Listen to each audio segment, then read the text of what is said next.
It's on.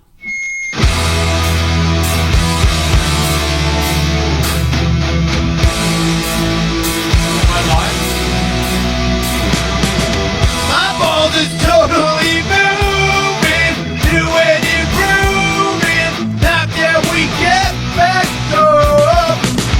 I've got the heart inside, my balls are on fire. You're ready to take us, what the fuck?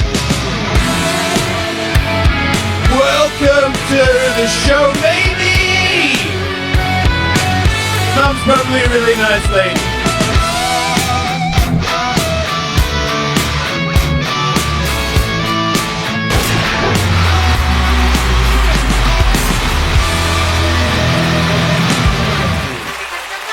All hail the King of the West! How about now? The King of the West! King of the West. I'm definitely one of those. Hey. All right, I think we're on. We're here. Sorry, everybody. This is a brand new studio, and I tested it yesterday. I can't even tell what day it is. Sunday we tested it. Okay, yeah, and I tested it, and then realized that I was supposed to be at an event in half an hour, and I was here with the kids and had flip flops on, and I was supposed to go to the Whitney Cummings roast, and it was rhinestone cowboy attire. And I was like, cool, because I have a lot of that, you know? So Katie drove the kids home. And all 5 of our dogs. Let's not forget that. Yeah, one of them threw up on Devin. And then I drove to Sunset and bought an outfit with no money. So I was like, you're not spending money anymore. And then I bought an outfit that I don't really care about to go to a thing where couldn't show up without it, you know? They'd be like, why are you couldn't, not? Yeah. You couldn't be that guy. The only thing you had going for you is there's probably never been a city in the history of the world outside of Nashville where you could become a rhinestone cowboy in 15 or 20 minutes. It was less of a cowboy and more of a rhinestone. Arguably the more important element. Yeah, nobody questioned me. They were like, good for you. You showed up with the correct attire. It was pretty good. Lewis did really good. He was a roaster. Louis J. Gomez? Yeah, weird. I've learned my lesson. You're not allowed to omit the initial. Oh, yeah? Found that out the hard way in front of a crowd of people at Skankfest, yeah. Wait, he told you don't do that? He just like moseyed in, and so I said, hey, everybody, look who's here. It's Louis Gomez. And he did like a pro wrestling, no, it's Louis. And the crowd like started doing it with him. Louis J. Gomez. Oh, okay. Like, oh, lesson learned. He knows what he wants to be known as. Yes. Now I know. Yeah, well, now we all know. So, something you guys don't know that you're about to know is we no longer have Kevin Kraft on the Jason Ellis Show. So, it's really bad, and he's really, really bummed out, and we really didn't want to do it, but we're just not doing that well, and for how much work everybody's putting into the show, it just doesn't add up, and I can't pay for it anymore. And I'm sure everyone's gonna hate me. Maybe you're right. Maybe I deserve it. I don't know. But I just didn't see any effort. And now that I'm paying for everything and running the show, it just became more apparent to me that not a lot was happening. Not, effort-wise, just wasn't. I don't think he does it on purpose. I just think it's kind of how he rolls, and we need help. We need people to dig deep in here, or I cannot afford to keep them if you're not doing what I'm doing. So obviously it's been on my mind for a while. We've had some talks about picking it up, and it just became apparent that that wasn't going to happen. And, I don't want to talk shit. I'd rather just take the rap, honestly. So if you all want to cancel and and vibe the shit out of me or whatever. That's cool. I've been here before, but it sucks. Doesn't make it any easier. I love the guy, but this is a business, and it's a business that has been dragged through some shit lately, and we're barely standing. And something's got to change, or we're, it's over. If it gets any worse, it'll just be Awesome World, which will be weird to. I'll probably change the name because it's not that awesome if that's the case. It'll be Really Shitty World with Jason Ellis. So, yeah, I know everyone's gonna have their thing, but honestly, the show's not that big anymore. I don't even think any of you are gonna fucking talk about it. Nobody fucking cares what I do anymore. Yeah, and we went and spoke to Kevin, and obviously he wasn't happy to receive the news, and we were not happy to deliver the news. And yeah, under a different set of circumstances, that this wouldn't be happening. We like him a lot personally, and sincerely, and I think you guys will at least believe that part. And really liked having him on the show, and he made enormous contributions over the years. Yeah. I wouldn't have thought. He surprised me with the stuff that he did on the show over the years. The way he grew into the role, and it sucks that this is where we are, but this is where we are. Yep. So, man, I hate this shit. So yeah, I don't know how else to, like I said, I don't want to talk shit. There's no It just shit. wasn't working out, and for the money that it doesn't, it's not right. I don't know. We need help. So I see text messages that I don't even want to read. And then yesterday, I don't know, I think I told some people, but, I had that birthday thing where I had a fivesome and I blew it. I don't know how into it I got about blowing it, but, I wasn't that hard, and in the end, I just couldn't hang, and they finished without me, and it was a big fail for me, probably one of the bigger fails at one of the most important times in my life for that to work, and it didn't work, and I was crushed by it. Ruined my birthday. And then, Katie she was drinking, so she said some stuff afterwards that really freaked me out. And then Eddie came over last night to tell me that one of the other girls that he trains with was saying the same thing. And I was like, wow, I'm gay. People think I'm gay. And I'm like, dude, you talk about it all day. You use the word gay about yourself. But I was just joking. No, I think I'm a straight guy that has sex with everybody. Yeah, I've always understood the way that you said it, and I think it's a pretty elegant way. It's a very you way of cutting to the chase in a way that's like over the top, but not so over the top that it's untrue.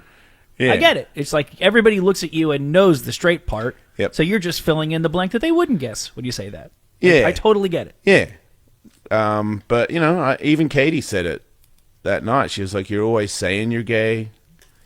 I was like, man, I'm just doing this sarcastic thing where it just gets it a jump ahead of it, where it's like, you're bi, some people consider that gay, and I'm like, you know what? Consider it gay. If that gets you to just get up to speed and we can move on with the rest of it, then cool, I can live with it.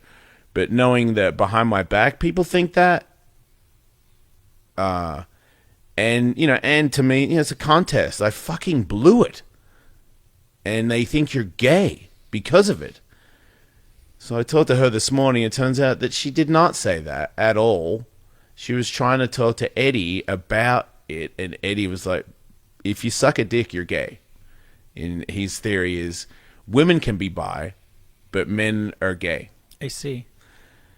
So I don't care that Eddie said that. Like, I'm not like, hey man, why'd you say that? Like, Eddie's it's just weird to know that he's always thought that I'm gay. Have you spoken to him directly about that? Yeah, he told me. I mean, he told me last night that it was the girl that said it, but it turns out that it was Eddie.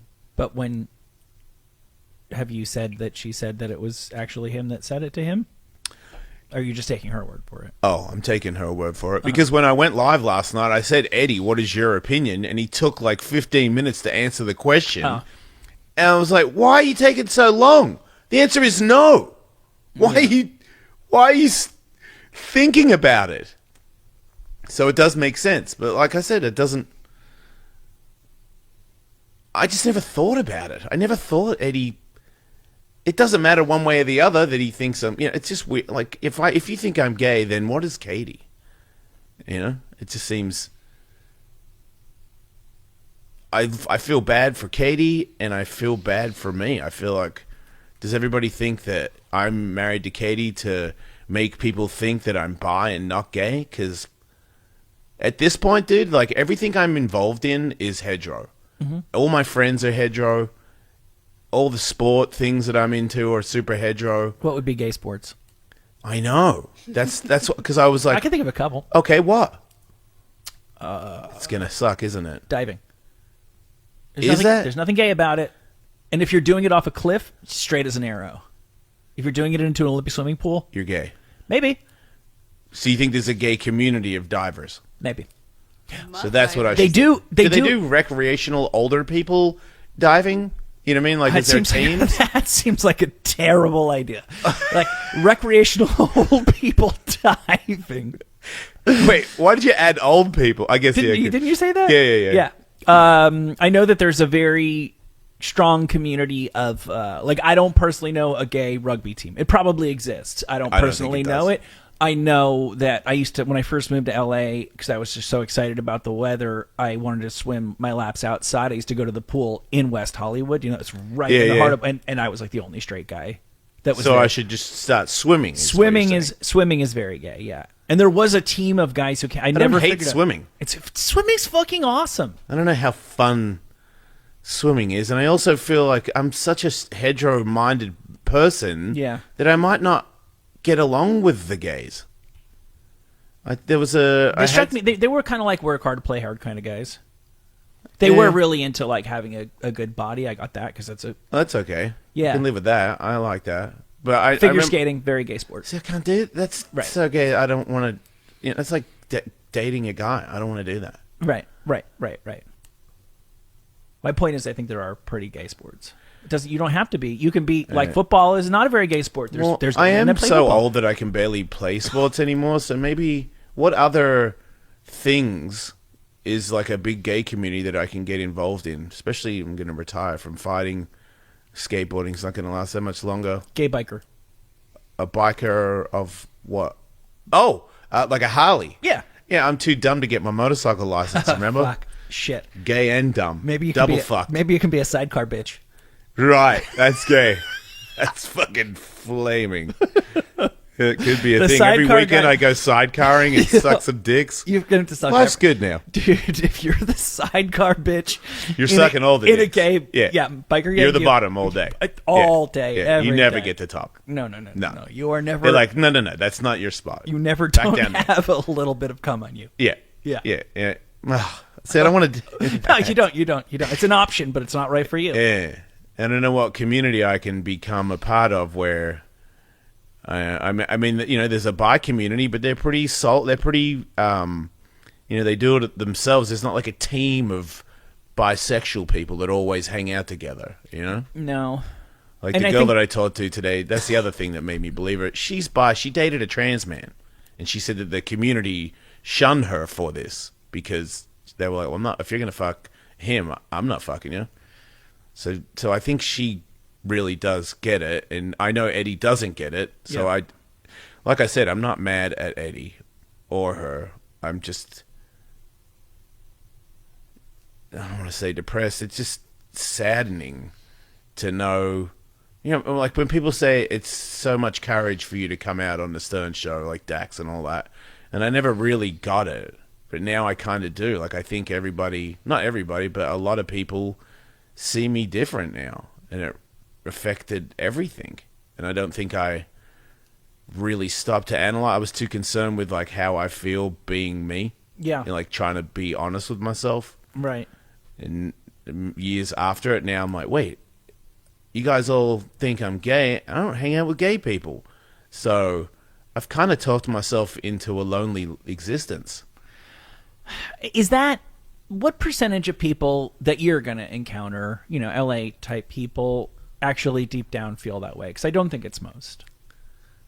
It wouldn't cross my mind that somebody couldn't possibly be bisexual and married, regardless of what gender they are. That's ludicrous. Yeah, but you're different.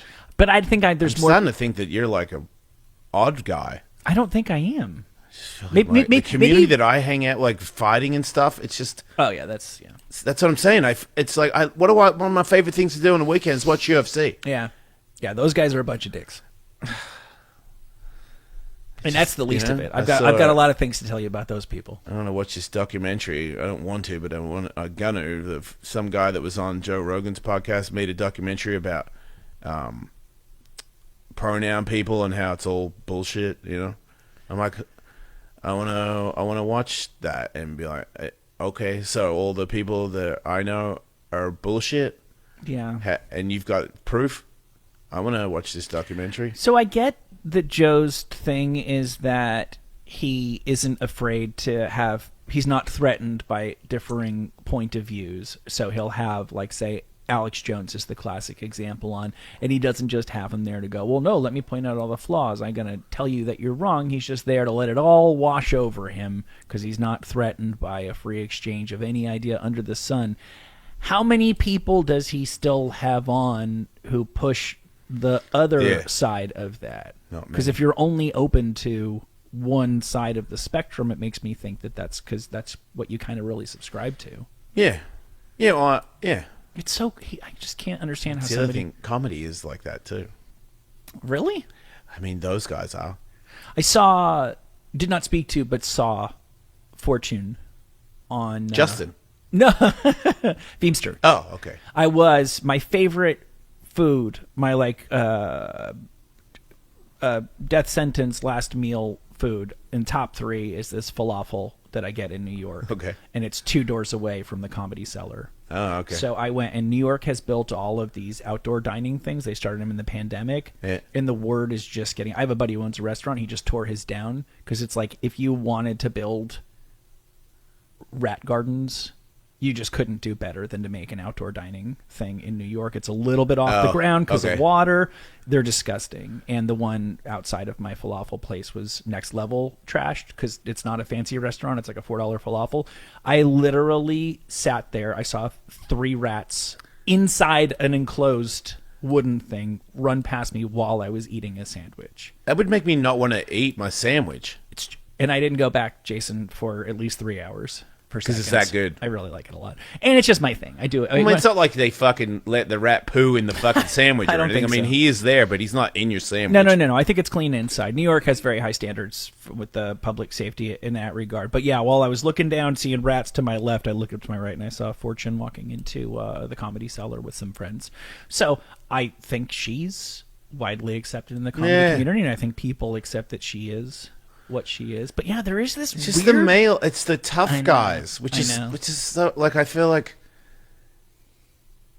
Yeah, I don't. Maybe subconsciously, I've been trying to be tough my whole life to make up for the gay part that I didn't know existed. Because I'm attracted to it. Mm-hmm. I like fighting. I like jumping stuff, but I don't like street fighting and stuff. I'm pretty gay when it comes to that. I'm pretty sure if they locked you in solitary confinement for the rest of your life and you never had any word from the outside world coming in or going out from you, but they gave you a phone and like a decent plan and apps and shit, I'm pretty sure you would still watch the fights if nobody did.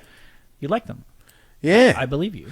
I don't think there's a ton of guys like you, but you're not the only. I'm sure you're not the only one. Yeah, because it's not impossible. That was the other thing. I had a gay couple that I was friends with for a while, and one of them would always talk to me about his wrestling days in college, and it was painful because he was trying to bro down with me, and it wasn't convincing. Like, you were not a good wrestler, dude. Yeah. And I can't not look at it like that. Like if, like one time Katie and I met a guy that we were going to hook up with, and he told me that he can't remember. He might be a brown belt or a blue belt. He can't remember. And I was like, you are written off in my mind. Like, I cannot take you serious.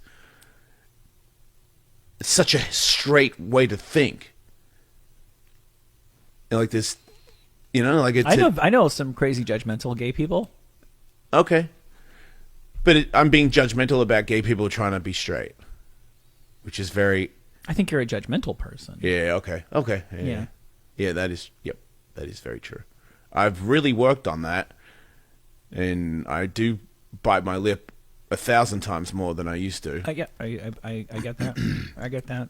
But yeah, I am still, even if I don't say it, doesn't mean I'm not doing it inside my head. Yeah, that's fine. It's kind of like chicken egg. Did you get into a scene that was like that, and it made you that way, or did you fit into a scene that was like that because you were kind of already that way when you got there? Right. But you're from a world like that, but there's... Because I was. Like, when I got into fighting, everyone was like, dude, you're a fighter. Yeah. Like, you make sense here. Yeah, right. But there's plenty of other worlds you could have come from where, I could be some Manhattan snob dickhead. And in certain ways I am. Yeah. When I go to people's towns and I look at Yelp and I'm like, you guys aren't serious. Right. Like, you guys are all fat and this is the only food? Yeah. Like, wouldn't you at least be fit if all you had to eat was fucking excrement? Yep. That's not going away. I don't even like New York, and I think the same thing you do. But there's when it other comes ways to that. there's other ways you can get there, right? But that would be one example. But there's other kinds of snobbery that maybe I don't engage in. But Yeah. you can get that in New York. You can get that all kinds of places. You're not a surf snob. No. You're No, pretty. I don't think I've earned that. accepting of all when it comes to that. Yeah, right. Exactly. You could be a rich snob if you're raised around a bunch of money, and you might learn that you were raised around a bunch of fucking entitled, privileged assholes, but you can't. You learn how to manage that instinct. You don't necessarily shut it off. I'll read some texts. Yeah. Someone says, with you till the end, with or without Cumtard, you've got to do what you've got to do. I'm sure most people think that way. Yeah, I hope so. Like, I'm not doing this on like, I don't want to... Telly said last night to Kevin, he's like, if we win the lottery, you can work here again. But I can't do it. Like, if I told you what the thing is and what he does, like I have mentioned to businessmen, they're like, what are you doing? Nobody does this. But I thought, serious leftists. They left all three of us with nothing. And, if I leave without him, it just seemed like a dick move. And I thought, it'll work out. You know what I mean? I'll just give him a bunch and it'll work out. Like, I'll still get enough. It'll be fine. But it really isn't. And I don't know if anyone. I don't know if he was sensing the urgency. Well, I don't think he was. Anyway, hello boys. I can't listen live, but can you tell me? No. Getting rid of Kevin to save the show is like trying to put out a fire with gasoline. Already unsubscribed to everything. That's fair. Sure. Maybe do 3 Jason L shows. I'm not canceling. It's what it is. Hang in there, brother. Mario, fuck it. I'll increase my Patreon money to help. Man, you don't need to do that. But thank you. If you had to listen to at least one song every day for the rest of your life from 311 or Offspring or Die Horribly, which would it be? Daisuke. Yeah, it's easy for me. Is there an Offspring song that isn't that annoying? Is that where No, you're going? there's never been one. Is it 311 you don't mind? There's 2 311 songs that I don't hate, and I don't like anything by The Offspring. Yeah. Their cover of, and I'm not a Cure fan, but their cover of, was it Just Like Heaven? What is it, Katie? This is your department. Oh, come on. Love song. I'm alone with you. You make me feel like I am free again. I didn't know they did that to The Cure. Yeah, it was in a violent crime against Robert Smith's legacy that was featured, I want to say, in the 50 First Dates or Never Been Kissed, one of the Adam Sandler, Drew Barrymore movies. One of those piles of shit. Yeah, it's Someone kind says, of nice. it's pretty weak the way you glossed over saying he doesn't pull his weight or put in effort, but also saying he don't want to badmouth him what was saying he doesn't do anything. Jesus Christ. Right. The if thing that's- he does is help hold the show together. That's, like, I know everyone's gonna hate me.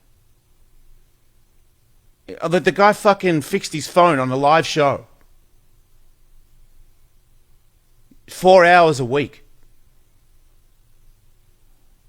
It's not one thing, it's always.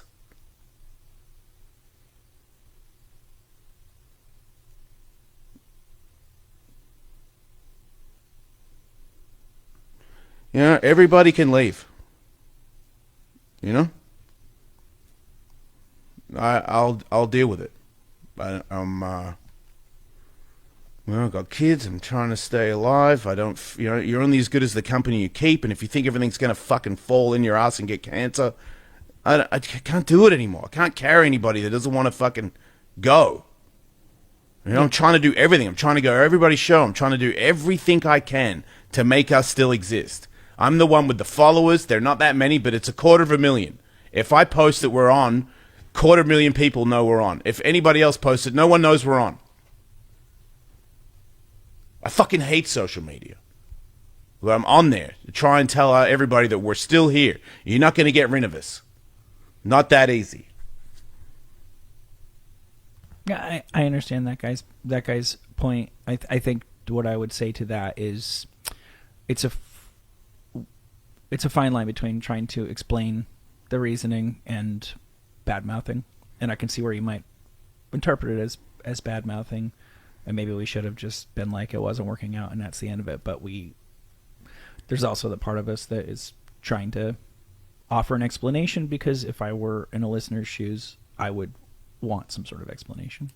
I'm not really sure if there is a right way to thread that needle of making it clear what's been going on while not being a dick to people. We're trying to thread it, and if there is a perfect way, I guess we're not doing it, but that is the goal. Yeah. I hate myself, So, you're not surprising me with anything, I wish we were super cool and I could have everybody on the show. I wish I could pay Will to do Will's news. So much money that he doesn't work at Sirius. But I don't have any money. Maybe it'll turn around. I've been here before. I always I got no money. I'm rich. I got no money. I'm rich. Kind of seems like how I do it.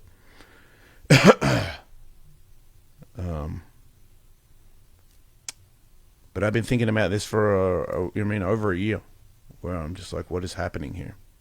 Where are we going?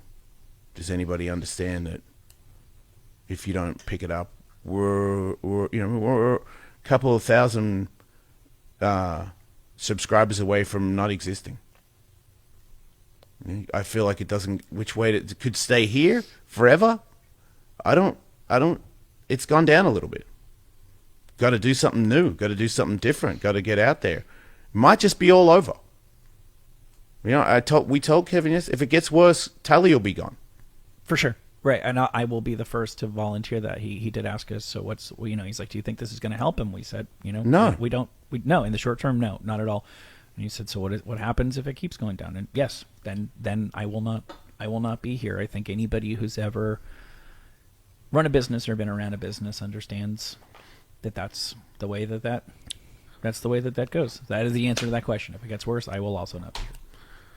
Yeah, and then if it gets even worse, then I won't be here. Right. That'll be that was the time. I see Opie on fucking TikTok making jokes about how he's a failed radio host because he has nothing, but he saved money and got paid real money for a long time, so I think he's okay financially. I don't have any money, you guys. I'm not trying to. I don't care. Don't feel sorry for me, but I have zero money in my bank account. This studio is the last of it. So I don't know what else to do, you guys. I don't know what else to do. I really don't. Yeah. I hate myself for this. I hate you guys, because where'd you go? Not you, because you're here, but where'd everybody else go? Maybe it's all my fault. And in the end, maybe, I'll be the one that pays. Being passionate about the show can make you text, the gayest thing I've ever done is fire Kevin. I guess it's been a while since everyone's hated me for something that happened on the show, but we have our reasons, I remember when Josh left, we weren't allowed to really explain it, but when I look back on it, I don't feel bad about it at all. I feel like it got out of hand, and things were said and done that are almost, I'm over it, and we're moving on, and I don't have any resentment towards Josh, but there was a lot of stuff done where I don't want to know you, dude. I don't want to, bro with you ever again. Like, what the fuck is that? How is that in there? Christian did a big thing on Facebook about how I didn't get him fired. But you all believed it, and I lost a bunch of listeners for it. And, let's say I keep everybody. And I don't know, I don't know where I would live. I get a house where the kids sleep in one room together. Like, one of them's 17. I don't know.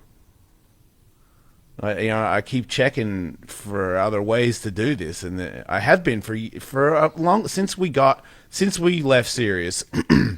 I have noticed that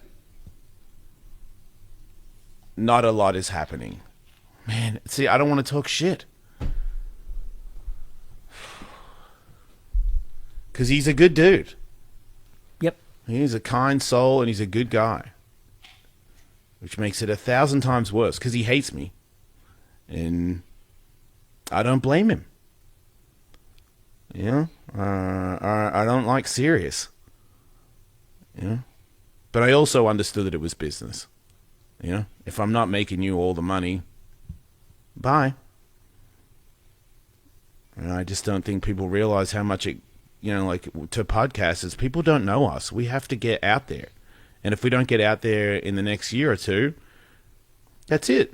And if that's it, I'm an illiterate fucking idiot. I'm 51. What will I do? And if you're going to fucking chastise me for it, I still have to keep trying to do what I got to do. And it just doesn't add up. And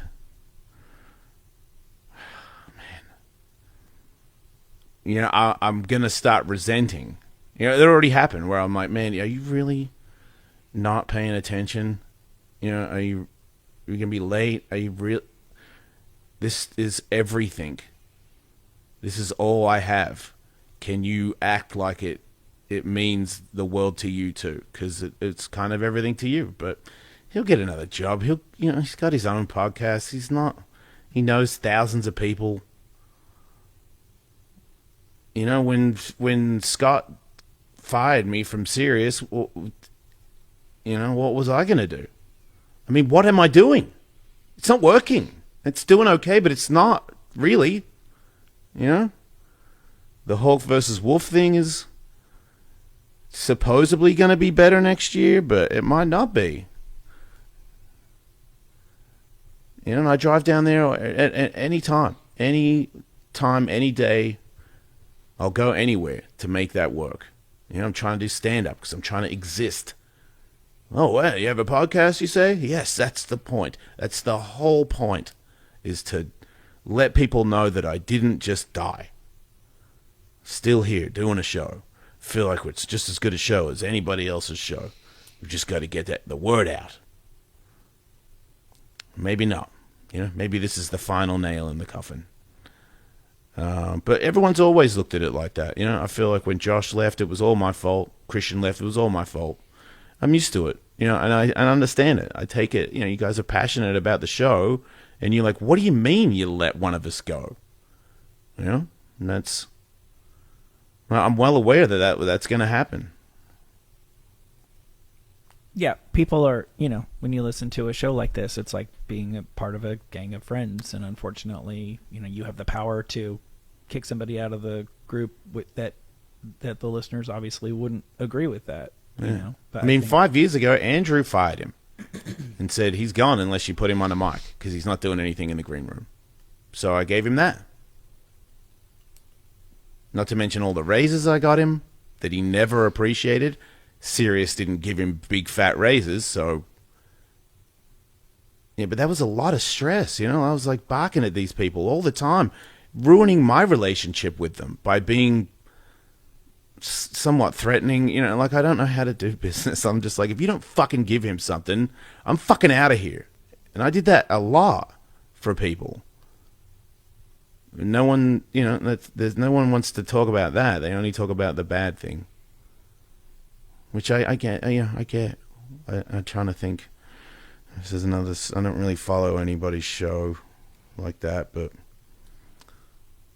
I've been thinking about that because I don't follow anybody else's show either. But like, I know Joe Budden fired everybody on the air in a mean way too. oh yeah, He like trashed 2 guys or something. I heard, and I just may have my facts wildly wrong, but I had heard on that there was like the co-hosts thought that they had negotiating strength in numbers, and like, well, he can do without one of us, but not everybody, and so we all want this much more money.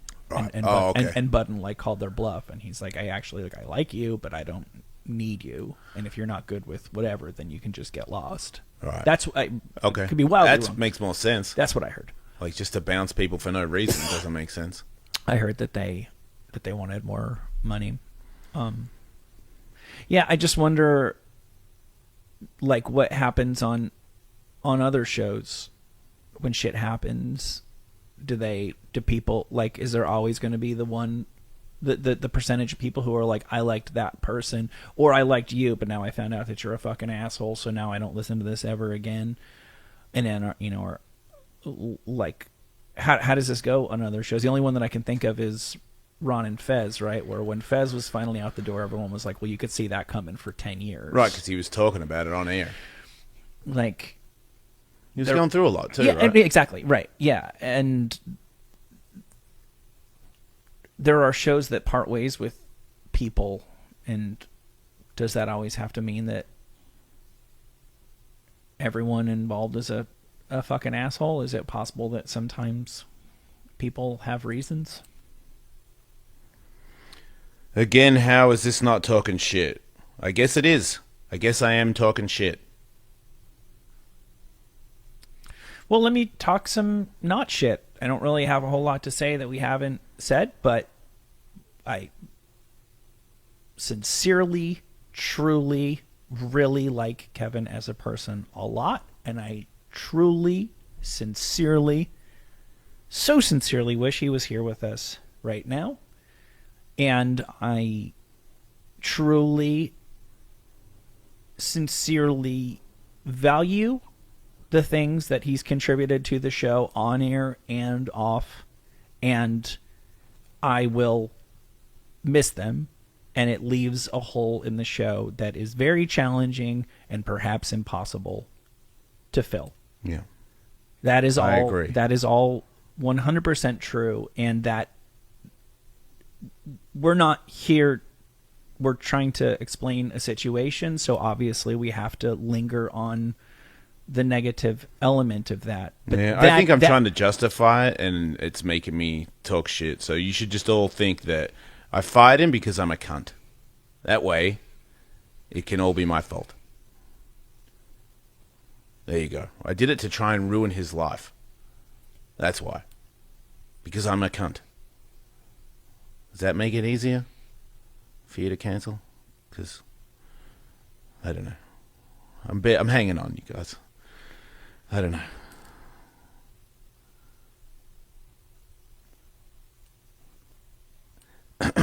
You know, I think about giving up sometimes. But I can't. Yeah. I just won't do it. You know, this is make or break. Again, I'm 51. And what job would you get? What job would I get? Seriously. I don't have another job I could get. How much money is there in amateur seniors water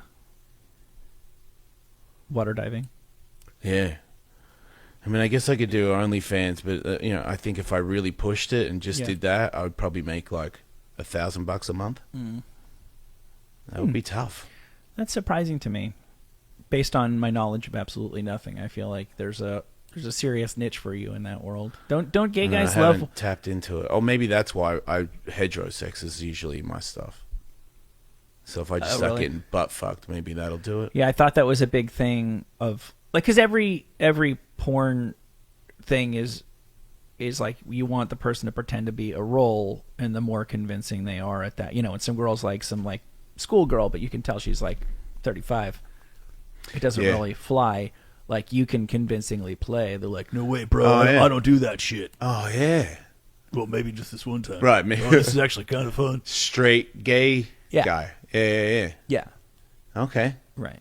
But you don't even necessarily have to, like, yeah, if you could sell that, that's great. But you literally just look the part. Most of the gay guys seem really, really right. gay. You can kind of tell, right? I see straight porn where I'm fairly certain that guy's gay. Wow. Yeah. Which I don't get, but yeah, that's new. Yeah. I guess I expected it, but I guess you can never be ready for it, you know. So,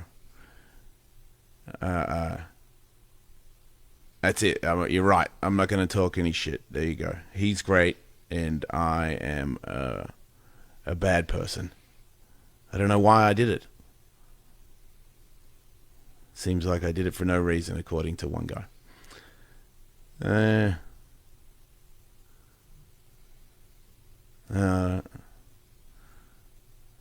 It's a bummer, you know. And I can't just stay bummed because the show won't be worth listening to. And I've got to do something new and exciting, and I've got to bring on guests, and I've got to keep going, or I'll have nothing, and then I'll have to. I don't know what I would do. I don't have anywhere to go. you could always go back to where you came from.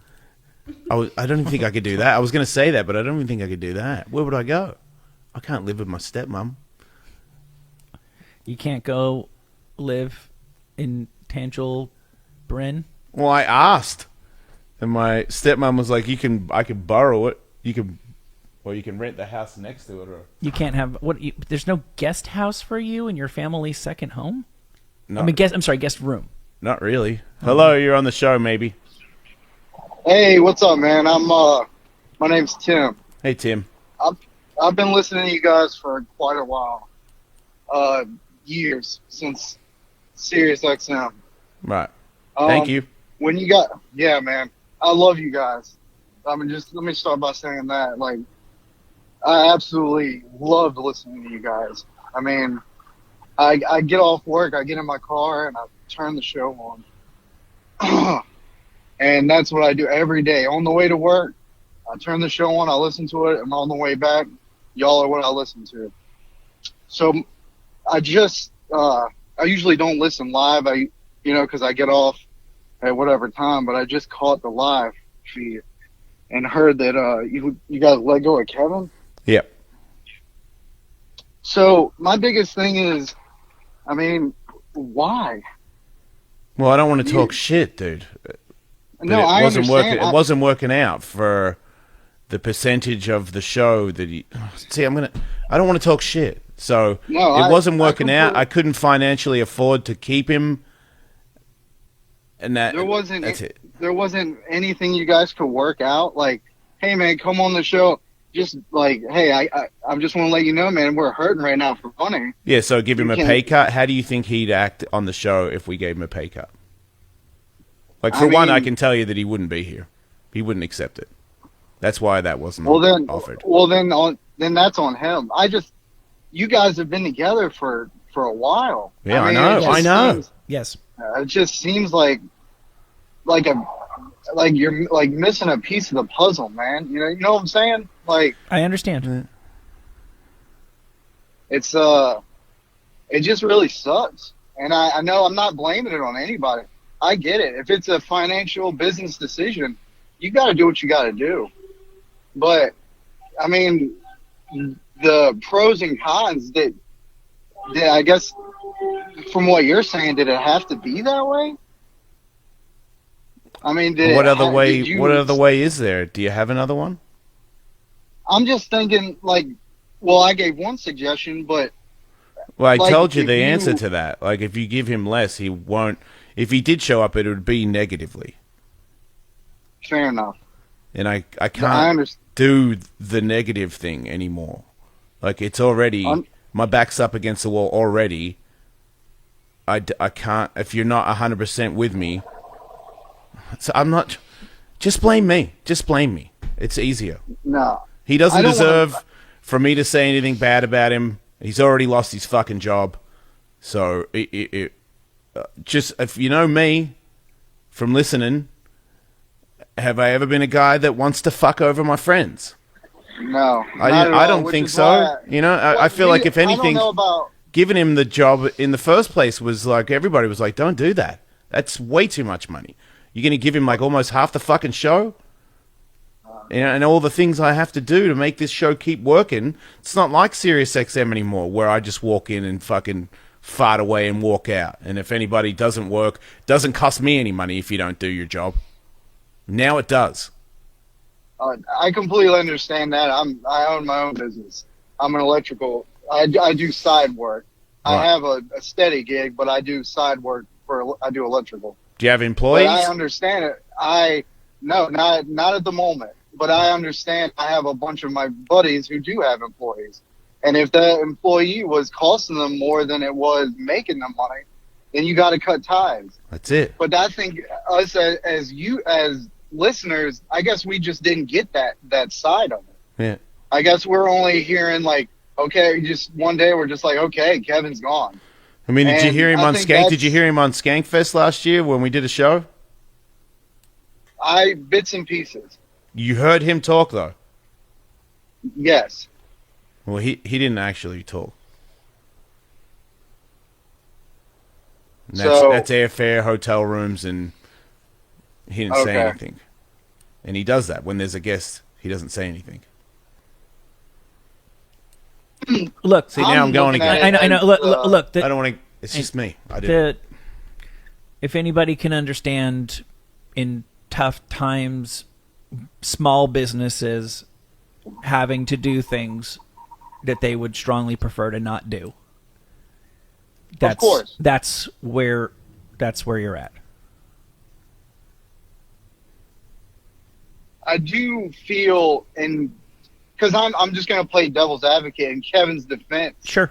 I do feel like he did bring a certain comedic Yes. element Yeah, to the show. Yeah, For we sure. agree. That's exactly I mean- exactly what I'm saying is in a tough time when you have to do stuff that you don't want to do.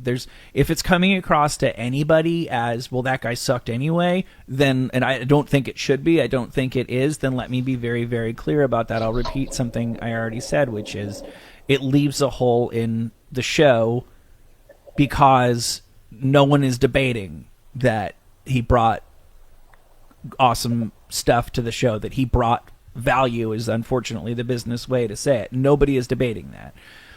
Once again, I've seen my wife's business go through ups and downs to where there are people who did bring value, but she couldn't afford to keep them.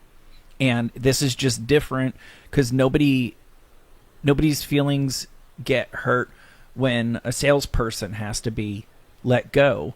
This is a completely different kind of business because the customers are actually part of the community. The listeners are part of the family. You feel that way, and you're not wrong. And since we left Sirius, I used to say it all the time, and I meant it, but I mean it 10 times more now because it has gotten smaller. And now I feel like when we do, a comedy show, it's like I know 75% of the listeners who come there.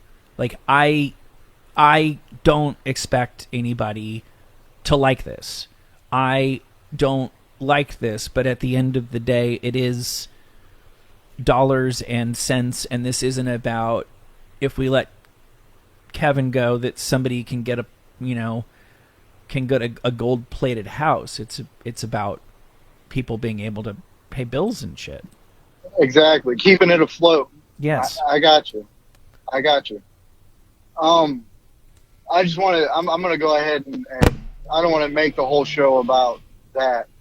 You know what I'm saying? I just want to end it by saying that I'm ride or die with you guys, for lack of a better term. I will keep listening, and I can tell, man. You seem, Jason especially, you seem stressed, man, and just take a deep breath, man. No, but I'm not against you. Like I said, I've been listening for a while. I mean, I cried with you when Sirius let you go. I mean, I'm a huge supporter. As soon as I found out you were on Patreon, I was like, fuck yeah, dude. I'm down. I'll pay whatever I gotta pay. Just keep your head up, man. I know I can't speak for everybody, but me personally, I'm gonna keep paying. I'm gonna keep listening to you guys because you guys are awesome. I mean, I really enjoy the show. I'm dedicated. Like I said, I get up in the morning, I go to work, I listen to it, and then I come home and I listen to it on the way back. So it's not the end, man. It kind of seems like, you're a little down, but don't be. It sucks. Like I said, it sucks that you had to do what you had to do, but it's gonna be fine, man. And if people are listening to you, they're gonna keep listening to you. Yeah. Thank you. Yeah, thanks, Dave. I appreciate. I appreciate everything that you just said, and I appreciate your support. But I also appreciate the ability to exchange information and ideas a little bit, and hopefully make this side of things a little bit clearer to people. I appreciate you guys, man. Thank you. Thanks, dude. Someone said Tully delivering bad news is great. The chat says a new segment should be Tully delivers bad news. Great. Did you hear about Aaron Carter? Oh shit. Yeah. It's my signature segment. Yeah, well done. You really softened the blow. Yeah, fuck. He's dead. Let me put it this way. You lost a fight at Ellis Mania this year. Yeah. Wait, did I? Probably in poor taste to have an Aaron Charter out there. Oh, yeah. Which is disappointing because I appreciate the effort and enthusiasm that went into that guy's portrayal. But yeah, probably going to be a little too soon. Yeah.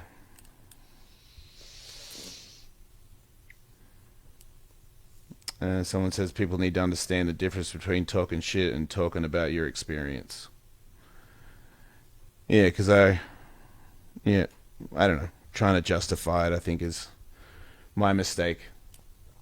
I feel like when it comes to the show and people coming and going on here, I've always been told not to say anything, and it's always bothered me because when you don't tell people what's really happening, then people make up their own thing, and it's all my fault. Right. But I guess in a roundabout way, it is. Maybe I should have just kept it and held it in. I can't. I'm being honest. Like I'm holding resentment. I was holding resentment.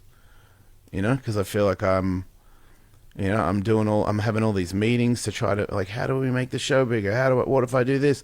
Oh, you could do that, but then you could do this. Okay, well then what about if I do this? I do it all day. All day I'm talking to people to try and make this thing work.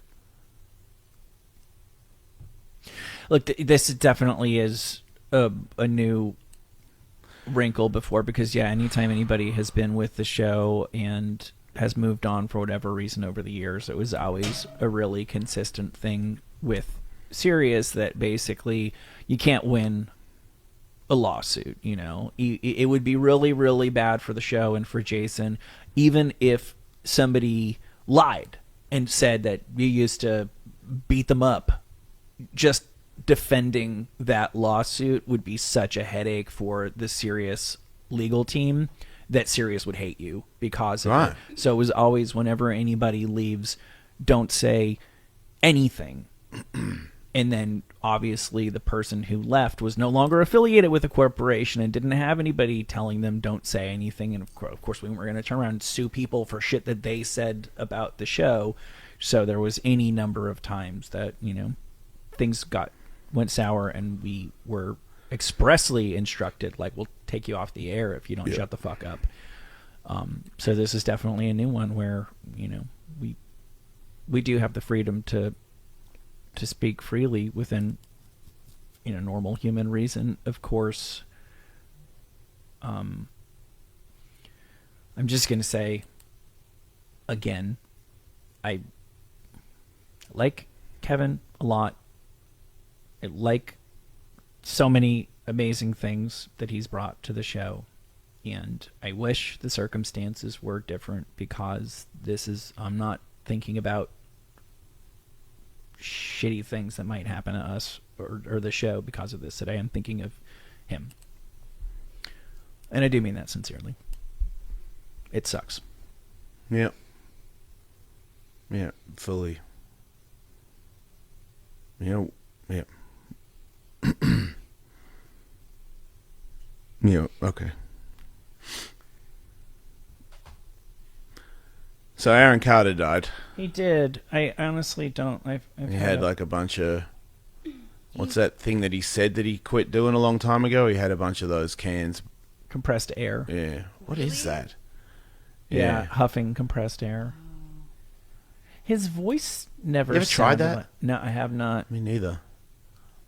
No. I saw the last video of him. He had real dark eyes. Compressed air, multiple cans in his bathroom and bedroom, as well as prescription pills.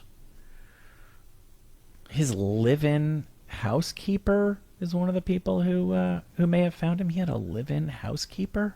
What the hell kind of budget was that? Well, he does have OnlyFans and stuff. The housekeeper didn't see him all day Friday and He Saturday. has the record money still. How much do you think that would be? Not a lot, right? No, I don't. I don't. Like that was fucking years ago. Can you name his biggest song? No. There you go. But yeah, and what? I mean, but you were never a fan, and neither was I. So that's. Is there not people our age that loved his music and still do? I mean, there's got to be a couple, but it wouldn't be. He's not making more than $100,000 a year from it, right? I feel very confident in saying no fucking way. Right. Yeah. And he always had like yeah. stuff on, That's true. Unless I will say this: chains and shit. unless he had a much bigger overseas following than I'm Okay. familiar with. Maybe "Oh Aaron" was like the biggest song that ever happened in South America, and he was still cashing big checks. Now, it's possible. Anything's I possible. mean, he bought new stuff when he was training with Josh. He went to stores and bought like stuff like he was a rich person, Josh would say. Well, I feel like he struck me as one of those people who, like, I think if I had to go and live in some little village in like Peru and I was supposed to live on like $4 a day, it would be really hard for me when it's like, oh shit, my shoes broke, to not just like run down to Target and drop like $30, because that's not a lot of money based on what I've known. Yeah. And I haven't accepted that now I live on it like Peruvian poverty. I think that when literally all you've ever known is, if you're going to go box, well, of course you go to the boxing store and buy the top shelf stuff. You know, you just add 2 zeros to the end of everything, and that's normal. I think it's entirely possible that he was always spending money that he didn't have because he never learned how to spend money like a normal person. Right, because I think at one point he did say that he went to buy stuff and his card didn't work. Yeah. So sometimes he would be out of money. Which usually probably means you've maxed out, you know, not just that you're out of money, but that you're out of credit. I know I saw some headline, I didn't click on it, that I guess the Backstreet Boys are touring and Nick Carter crying on stage and stuff. And I mean, just the tragedy of that family. I know. Nobody remembers the third one, but their sister, their sister died a few years ago. That's right. And Was that drugs too? I believe so. Right. And they had also I was under the impression at some point, I googled it and read some Wikipedia thing or whatever, that maybe Nick wanted to be a singer and maybe Aaron wanted to be a singer. I'm not sure Leslie was all that into it, but I think the parents were just kind of like, here comes another one. Yeah. And she had a very, I'm not proud to admit that I do still listen to her single from the Shrek soundtrack called Like Wow. She was on the Shrek soundtrack. I think you could get, So she made some money at one point. I don't think so. Oh. I think that she was probably the record label that was making a ton of money off of Nick and then a ton of money Okay. off of Aaron, got her, and they threw a bunch of money into trying to develop her. Usually what happens, I'm making all this up, but like usually a soundtrack is like half really, really big artists that'll promote the movie and shit like that, but you're not going to get 13 big artists on a soundtrack, so the bottom half is all the artists that the label is trying really hard to promote, you know? And so I think like putting her on the Shrek soundtrack was a way of an effort of trying to break her and make people aware of her.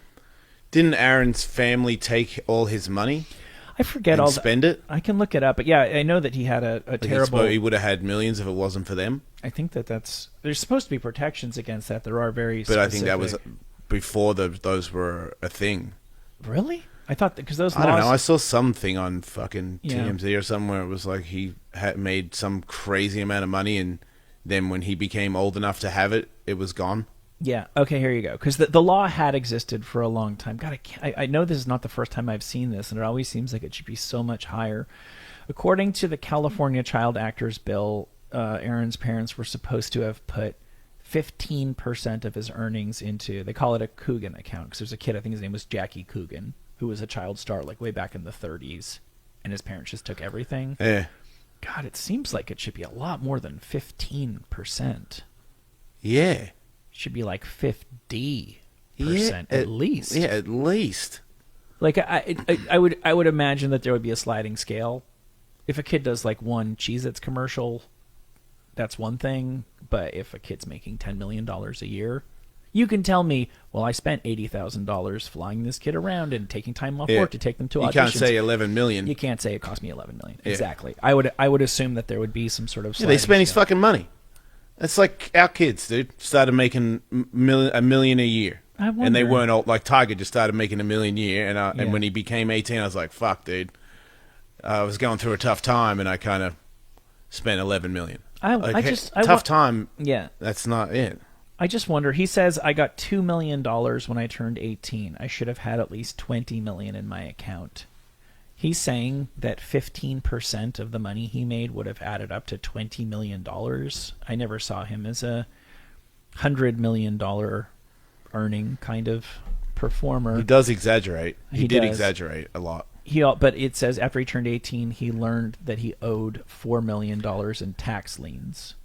That's different. If your No parents- money. Yeah, if your And parents. in debt, 4 million. Yeah. So wait, they didn't pay his taxes on it? Taxes owed at the height of his popularity when he was a minor. So not only did he not get the money, he got 4 million debt. He says his earnings helped his parents purchase 15 houses and 30 cars, and when they sold them, they didn't give him the money. Oh. He said his father shot a .44 Magnum near his ear, which caused him to go $70% deaf in one ear in order to coerce him into signing a $256,000 check. Wow. Yeah. That can't be real. Is his dad alive? Let's. I know his mum's alive. I know he was cool with his mum in the end. Yeah, in 2019, him and his mother appeared in the WE TV reality series Marriage Boot Camp That's right. Family Edition. Right. But that's, to me, that's such a that's such like a telling detail. That's such a person, and Aaron Carter is just a victim in his own life story. You know, in retrospect, now that all is said and done, it seems he never really had a chance. When you get to a point where you're grown up and you've been through your tribulations and you realize that you need to confront things head on with your mom, and you think the rational, productive way to do that is by going on a WE TV reality series, Yeah. that just goes to show you that you're talking about somebody. He's like what would happen if the Truman Show was. He's a real life Truman Show. Yeah. You end up. Well, you want to get back on top, you know? Yeah. He took the show because he thinks it's going to get him back on top. Or at least make him some money. You know, I think he was... Because I remember reading that at one point when he was coming on the show the first time, that there was this... he was selling something. I don't know what it was. Fucking bobbleheads. Who knows? And I think they had taken the money for orders and then not delivered them. And there was a bunch of his fans saying, yeah, unfortunately, that's why I had to give up on being an Aaron Carter super fan, is this has been the pattern with him for a while, is we all want to support him. And he just fucks over the people who are his biggest fans. So that was like, it seemed to me that was part of a well-established pattern at that point. Right, because he did that in the short time that I was associated with him. He did that in the boxing thing where he was just like, you guys are all terrible. And I was like, we were all there to fucking help you. Mm-hmm. What are you talking about? Nobody was there to do anything but help you win that fight. And then he was like, Josh, broke my ribs. I'm like, no, he did not do that. That did not happen. Like I posted the video. You sparred a guy who works in a restaurant because we're getting ready for a fight and you should spar people. Mm-hmm. And he hit you in the stomach. A fair shot. Yeah. And your ribs did not break. Yeah. He just makes up stuff. Yeah. But I always knew he wasn't sober when he was always telling me he's just Cali sober. I'm like, no, you're not. I just see those people, the Britneys and the what have yous. They're all tweet. But they never had a chance. I've compared it before to like an insanely hot girl. It's like you're born with, most people who have, superpowers develop those superpowers, and in the course of developing an amazing ability at basketball or an amazing ability at writing songs that people like or whatever, there's a lot of intelligence involved with that. So when all of the responsibilities and challenges come, it's hard, and you might still get buried, but at least you're like a really, really smart person. That's why you got there in the first place. These kids who just got cast as, because they had, blonde hair and big smiles, and had stardom put on them, when like Britney Spears is not a genius. Britney Spears is not an incredibly artistic, creative, intelligent person. She's just not. She seems like a sweetheart. Yeah. And when I was around her, for a very brief moment one time, I was so struck by her poise, which in retrospect was obviously a lot more result of training than anything, that she was like working a room, and every single, what's like, it's serious when Bieber came, and you can't get an autograph with every single celebrity because it's just a shitty look for the company if every celebrity gets mobbed. Act like you've been there. But you can pretty much go to your boss for like one per year, even if you're in accounting, and just go, I'm such a big fan. Is it okay if I sneak down? And of course, the more popular people are going to get more of that. So like when Bieber came in, I never saw more office staff want to take a picture with somebody than when Bieber was in. When I went to this pop event with Z100 in the Top 40 station in New York, when I was doing the Carson Daly thing, it was like all the sales ladies were there, all the extra people, and Britney was just like walking around saying hi to people and laughing at their jokes, and I like your bag and shit like that. And Britney was like 20. Oh wow, she and was well trained. You're fucking good at this. And Jessica Simpson was this. I always thought, I don't think she's a genius, but she's not as dumb as she was on TV. So Brett Michaels like that. Yeah, but Brett's actually a pretty with it guy. I think Brett would probably do better on Jeopardy than Britney. Right. And he's doing something right because he fucking private jets everywhere still. Yeah, I think that's crazy. I think Brett's doing real well, and he never stops touring. And most of the time, he's not with Poison. It's just the Bret Michaels band. Right. So he's because, but anyway, you have these people who have, you never know where you really stand with people because everybody. It's just it's just so weird when like you make a dumb fucking 7-year-old joke and a bunch of grown-ups laugh like they mean it. There's just no way to grow up. That's why I say Truman Show. Yeah. He never, the whole real world was happening, but he moved around in this little bubble where everybody acted, even if it was just as simple as at fucking McDonald's. Isn't that guy from that thing?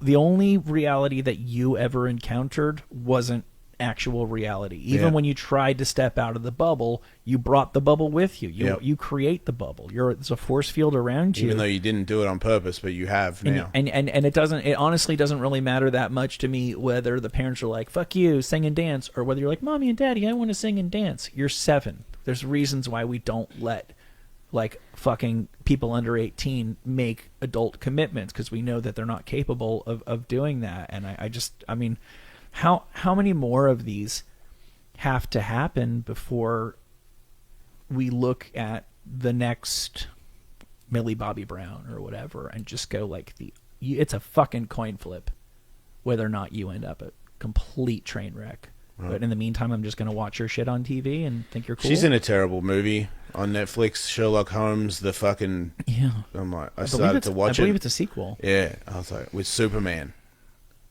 Cavill, yeah. Superman and whatever her name is, Bobby thing. Is it Millie Bobby Brown? Sure. Why are there so many Bobby Browns?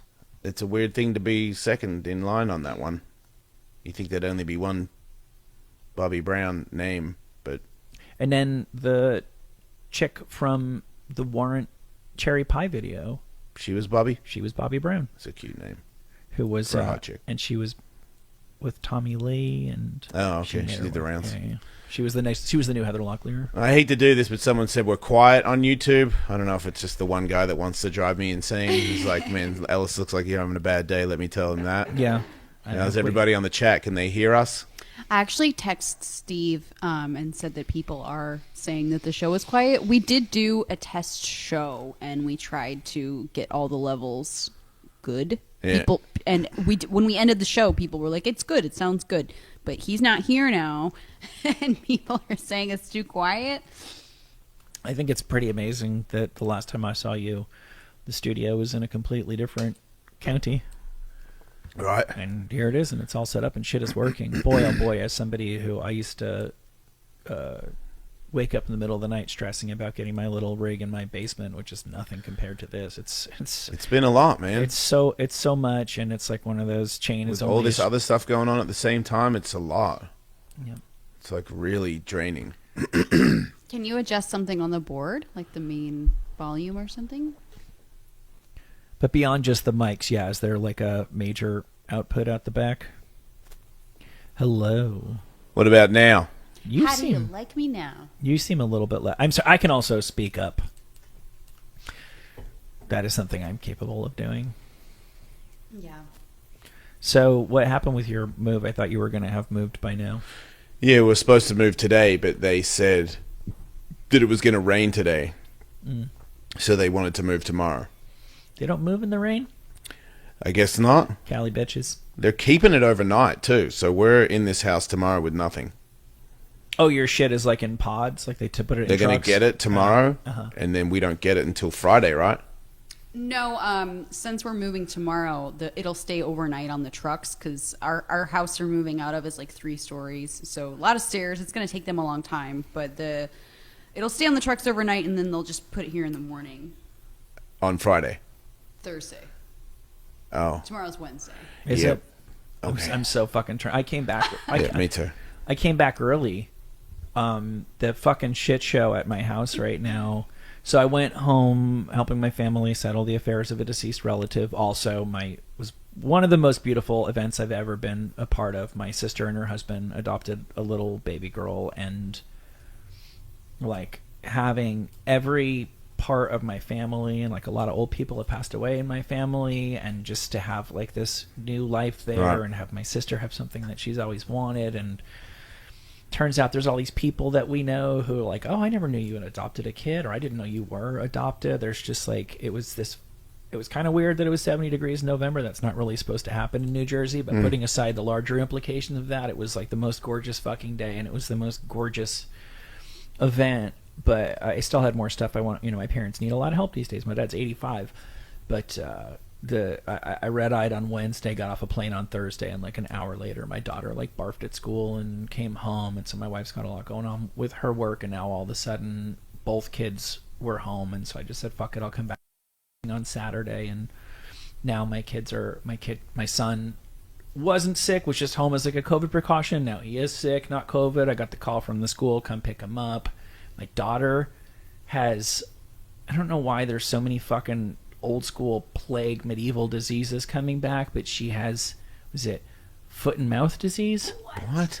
Kids get that all the time now. All the time. How It's do like- you, what's that? Is it like vomiting and... No, she's, thank goodness she's fine. It's almost like a chicken pox kind of thing. You can get like sores around your mouth or inside. And we've had friends whose kids got it where they're like in real pain and just like sleeping and screaming. Fuck. And she didn't get that at all. But like, this is kind of weird to be talking about my 4-year-old's butthole. But like, I was wiping her last night and I'm like, oh, there's like sores on your butt. Did we Oh, know? Did we man. know about this? It sucks. Yeah, so I was supposed to get home late last night, and I'm grateful that I was able to change my flight because we're getting fucking buried over there. Yeah, What about now? Is the volume good now? I know I'm loud. yeah. I think you're pretty loud. Somebody said better. Better. That's better. Better. Hello. Better's totally better. Better's better. Better's better than worse. There you are. Yeah, there I am. I notice you, Katie, sound. I think I'm a little distorted now. You probably want to pull me back a no, little it's bit. getting distorted. Yeah, Katie, you sound a bit like the singer in Bauhaus with all the natural reverb out there. I'm sure that will be. That's to an extent. That's a consequence of you're in a completely empty room right now. Yes, as soon as we get some stuff in here, it Yeah. won't be Bela Lugosi's dead. You like that shit? Fuck yeah, I do. Fuck. I just read a book about the record label that put that out. God. Corny motherfuckers. I listen to some incredibly lame. Like, I'm a Smiths fan going, really, guys? Bela Lugosi's dead? That's your song? Yeah. Release the bats? This is what we're doing? Yep. Yep. Somebody had to. Yeah. Yeah. It's a pretty goth kind of day. Maybe we should all listen to some Bauhaus. Let me see what else is going on over here. I will confess it has been a busy couple of days. I haven't done quite as much. News prep as I like to do for these shows. Jason, you sent a couple of videos, both of the TikTok and Instagram variety. Yeah. Man, I'm really loud. Yeah. What about now? Trying. That's better. Yeah. There you go. The show is super low volume. No, it's not. I don't know what's going on. Someone says it's good. Joined the show super late today, but I just wanted to say I will definitely miss Kevin, but I know the three of you will continue to bring top-notch shows. Love you guys. Thanks for making my life better and putting in amazing effort that you do. There you go. It's not completely lame. Thank you. Blaine doesn't hate me, so that's cool. And that's cool. It would be a sad day. Oh my goodness. When Blaine leaves us, Yeah. I think that'll be the end of it. I think he is the canary in the coal mine. When Blaine's gone, it's you wave the white flag. Awesome World is now $4,000 a month. And Blaine pays my rent. It's called Blaine World. It's Blaine World now. Yeah, it's going. It's all you need is just to get one ludicrous billionaire to really like your that's stuff. really, yeah. It's crazy because it's true. Yeah. I swear. I feel like all the people that I know that are making money are making things insanely rich people want but don't need. It's like there's just so much money at the very, very, very... I sincerely mean this. If you have an idea for like a sneaker or a handbag or something, figure out a way to charge $170,000 for Yeah. it. People Because will buy it might not work, but if it does, You're going to be stoked. one day you'll be the kind of person buying $170,000. Like, it's very competitive selling $30 bags, but Yeah. boy, people making $170,000 bags seem like they're doing great. Tony went on Mike Tyson's show. Yeah, gave him a skateboard, and then He fell off it, huh? he just jumped on it. Like, Tony didn't say, Yeah. now you must skate. He gave him the skateboard, and Tyson threw it on the ground and jumped on it. I'm going to say again that when Mike Tyson and I are not that different in age. When we were growing up in New York, skating was much more of a West Coast thing. Yeah. And I know every time I say it, people go, "What about Aster, the Cube?" I know. I'm not saying I never saw somebody on a skateboard, but I don't know a kid who grew up in Southern California who never at least tried. Yeah. I know tons of people, myself included, who never gave it a shot growing up at that exact same time. And Mike Andrew Schultz talked about it on Tony and I's podcast. and he agrees. Yeah. Right. There was nobody skateboarding. Nobody. It was it was He like surfed too, and he was like, "I'm one of the only people." that's even weirder. But I knew metal guys, but you recognized a metal guy when they went past because there weren't that many of them. Yeah. I didn't know a skater. I literally don't know one person who routinely skated when I was a young person. Not at any point of my youth that I ever a friend with somebody who skated recreationally. So, and I lived in a more skate friendly, I grew up knowing at least who suicidal tendencies were. Okay. Mike Tyson. No.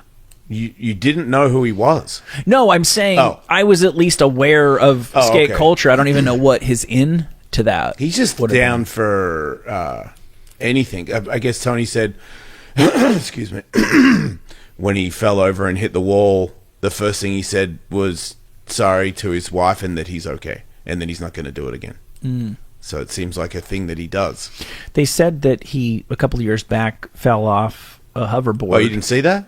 No. He ate shit. Yeah, and he was in. That went viral. He was in bed for a week. That was one of the harder slams I've ever seen a hoverboard person take, where you do the whip out, chicken neck, Oof. and land flat on your back with all your might. Yeah, it was a hell of a shot. But yeah, it was still pretty funny to watch. He almost knocked over his. I didn't know that his studio was a fake brick wall. Right. And then when he hit it I saw from that, a certain yeah. angle, you see the whole fake brick wall almost tip over. Well, yeah, you can see where the mean streets of his studio end. Yeah. And nothing begins. Yeah, Tony said if it wasn't for the chair, he thinks he would have really eaten shit.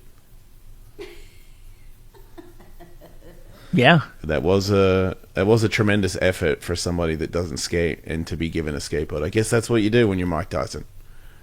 You give him a skateboard and he fucking jumps on it and starts shredding immediately. Yeah. I did find a guy that sang a System of a Down song. I don't think we'll get flagged for it because it's not the actual song and he is definitely not the actual singer. But it's pretty cool. Like I would like to be in a band with this man.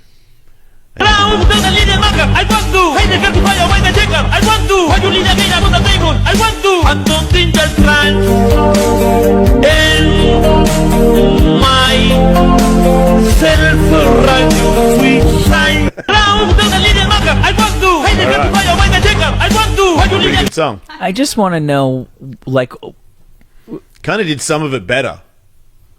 yeah, he's not. I never. Self-righteous was said better than anybody's ever said it.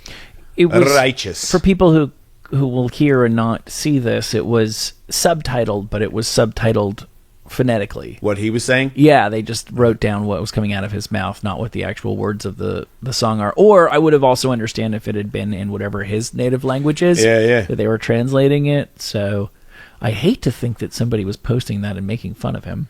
No, I think he posted him as like, when do I get a record deal? Yeah. You might I'm be right, so though. like jaded with music, and it just has sort of come to such a standstill. I don't think anybody can really debate that we're just sort of recycling through. We'll do a little bit of this thing that somebody did and a little bit of that thing. There's very little left that's like purely original. That's what I want to go to a club and have.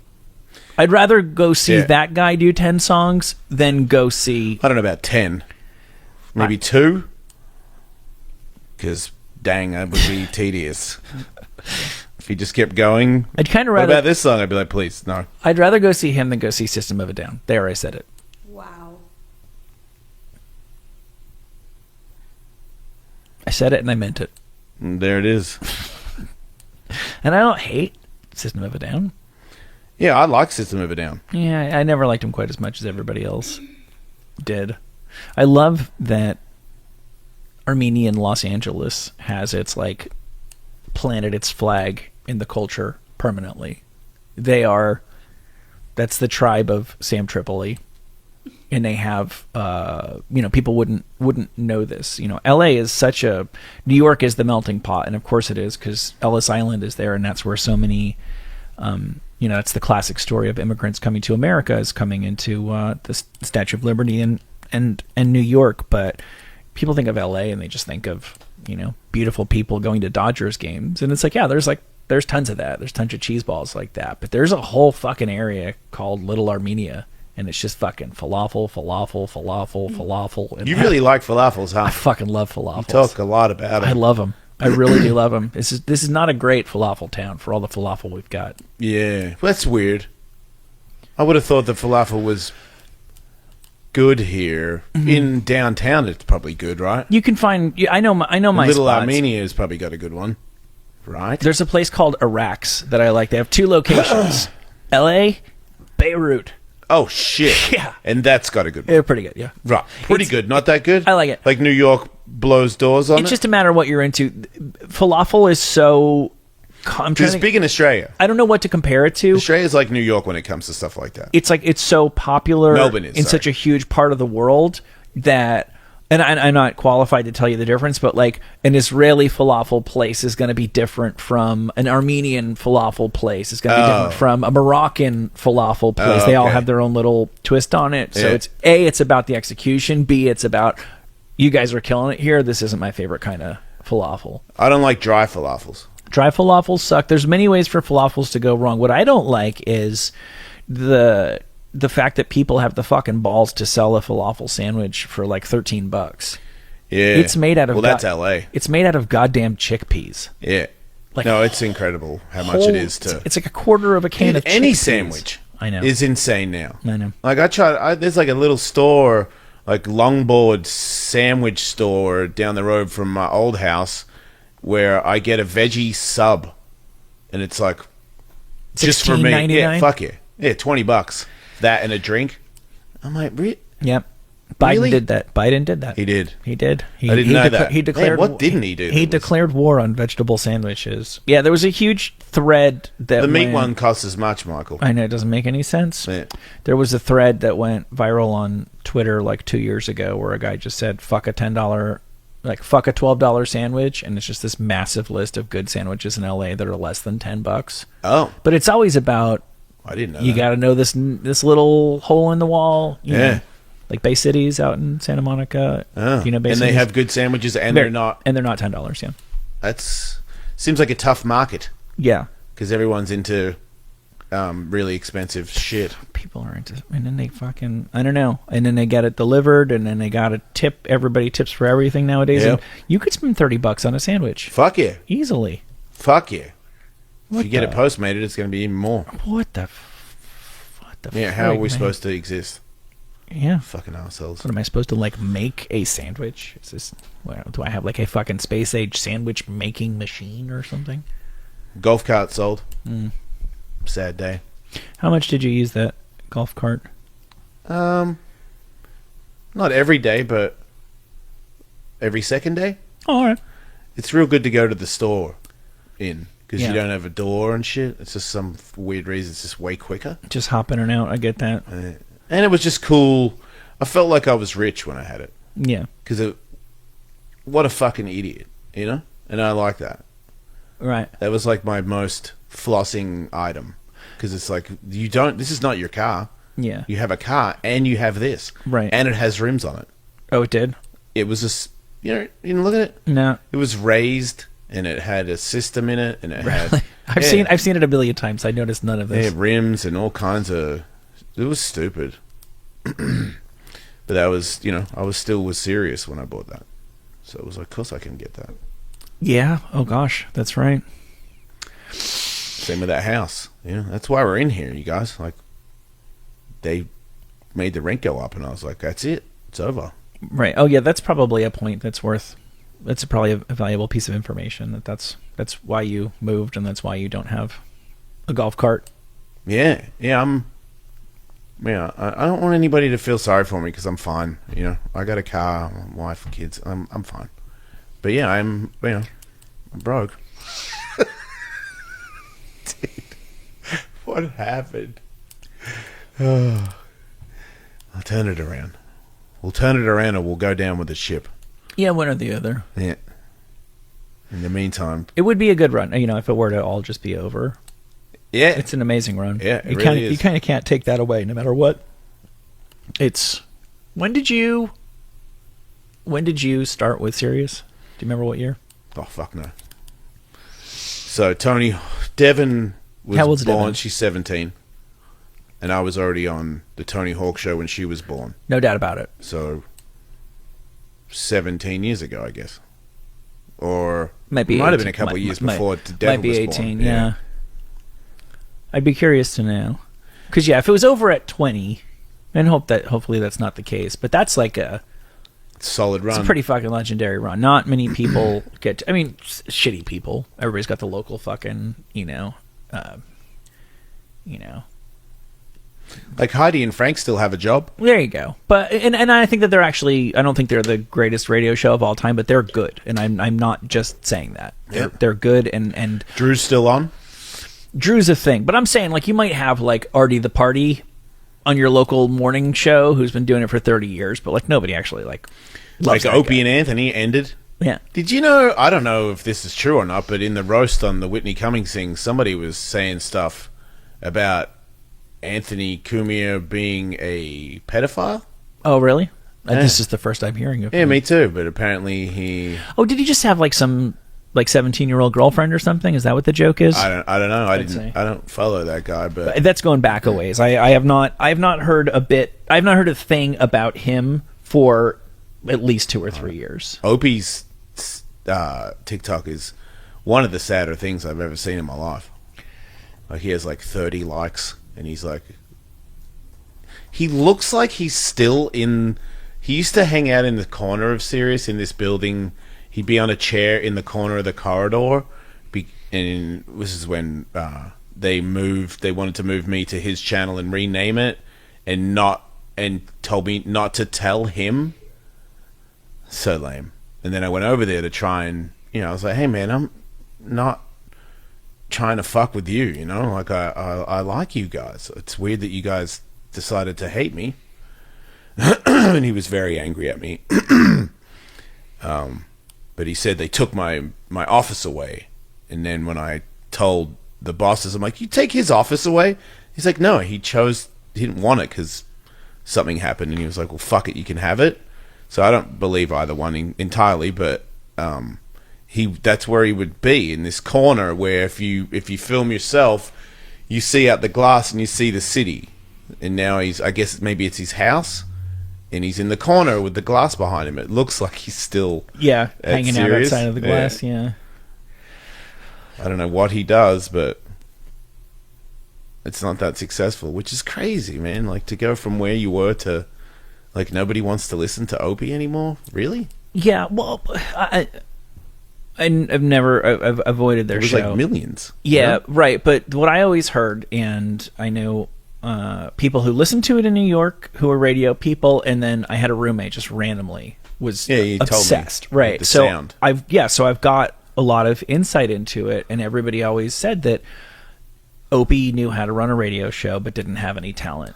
Anthony had talent but didn't know how to run a radio show, and once Right. Opie found Anthony, he had the best of both worlds. Yeah. But that Opie needs a gym, Right. or else it's just you're keeping a show. It's like when you watch sports, there's the guy who's just like, third down, spread formation, and the other guy needs to say the interesting thing. Nobody Okay. just wants to listen to the guy do the play-by-play.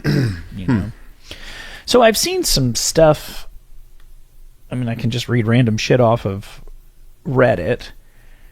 Anthony meets up with plenty of evidence of Anthony stalking underage girls on Vine, messaging underage girls on Twitter, met up with an underage tranny he met online, and invites them to his favorite hotel. There's a photo of the tranny, I'm just repeating what's here, holding Anthony's gun. Another photo posing in front of the bathroom mirror of the hotel room. And then there's a photo of Wait, Anthony. he brought his gun to the hotel? Yeah. And then there's a photo of... And it's one thing to bring your gun to go meet up with someone, a sex partner you met online. That I can kind of understand. It's a whole other thing to let them play with it. Yeah. That's a big difference. Take photos with it. Oh, my God. Like, if you want to get to the room first and stick the gun under the mattress where you know where it is Yeah. and you can grab it in a pinch, like, boy, you're living a fucking world that I'm very happy I've never inhabited, but I can understand that. He has a show, right? He has a compound. Right. And he has that compound, still yeah. works, right? I'm under the impression that does very well, yeah. Well, I Okay. think the world has... I think he was a little bit ahead of a curve with that shit. Oh, okay. Of the certain kind... There's a Is real... Artie on there, or is that... I don't... Can Artie still do stuff? I don't know. I don't know. What does he do? Is he okay?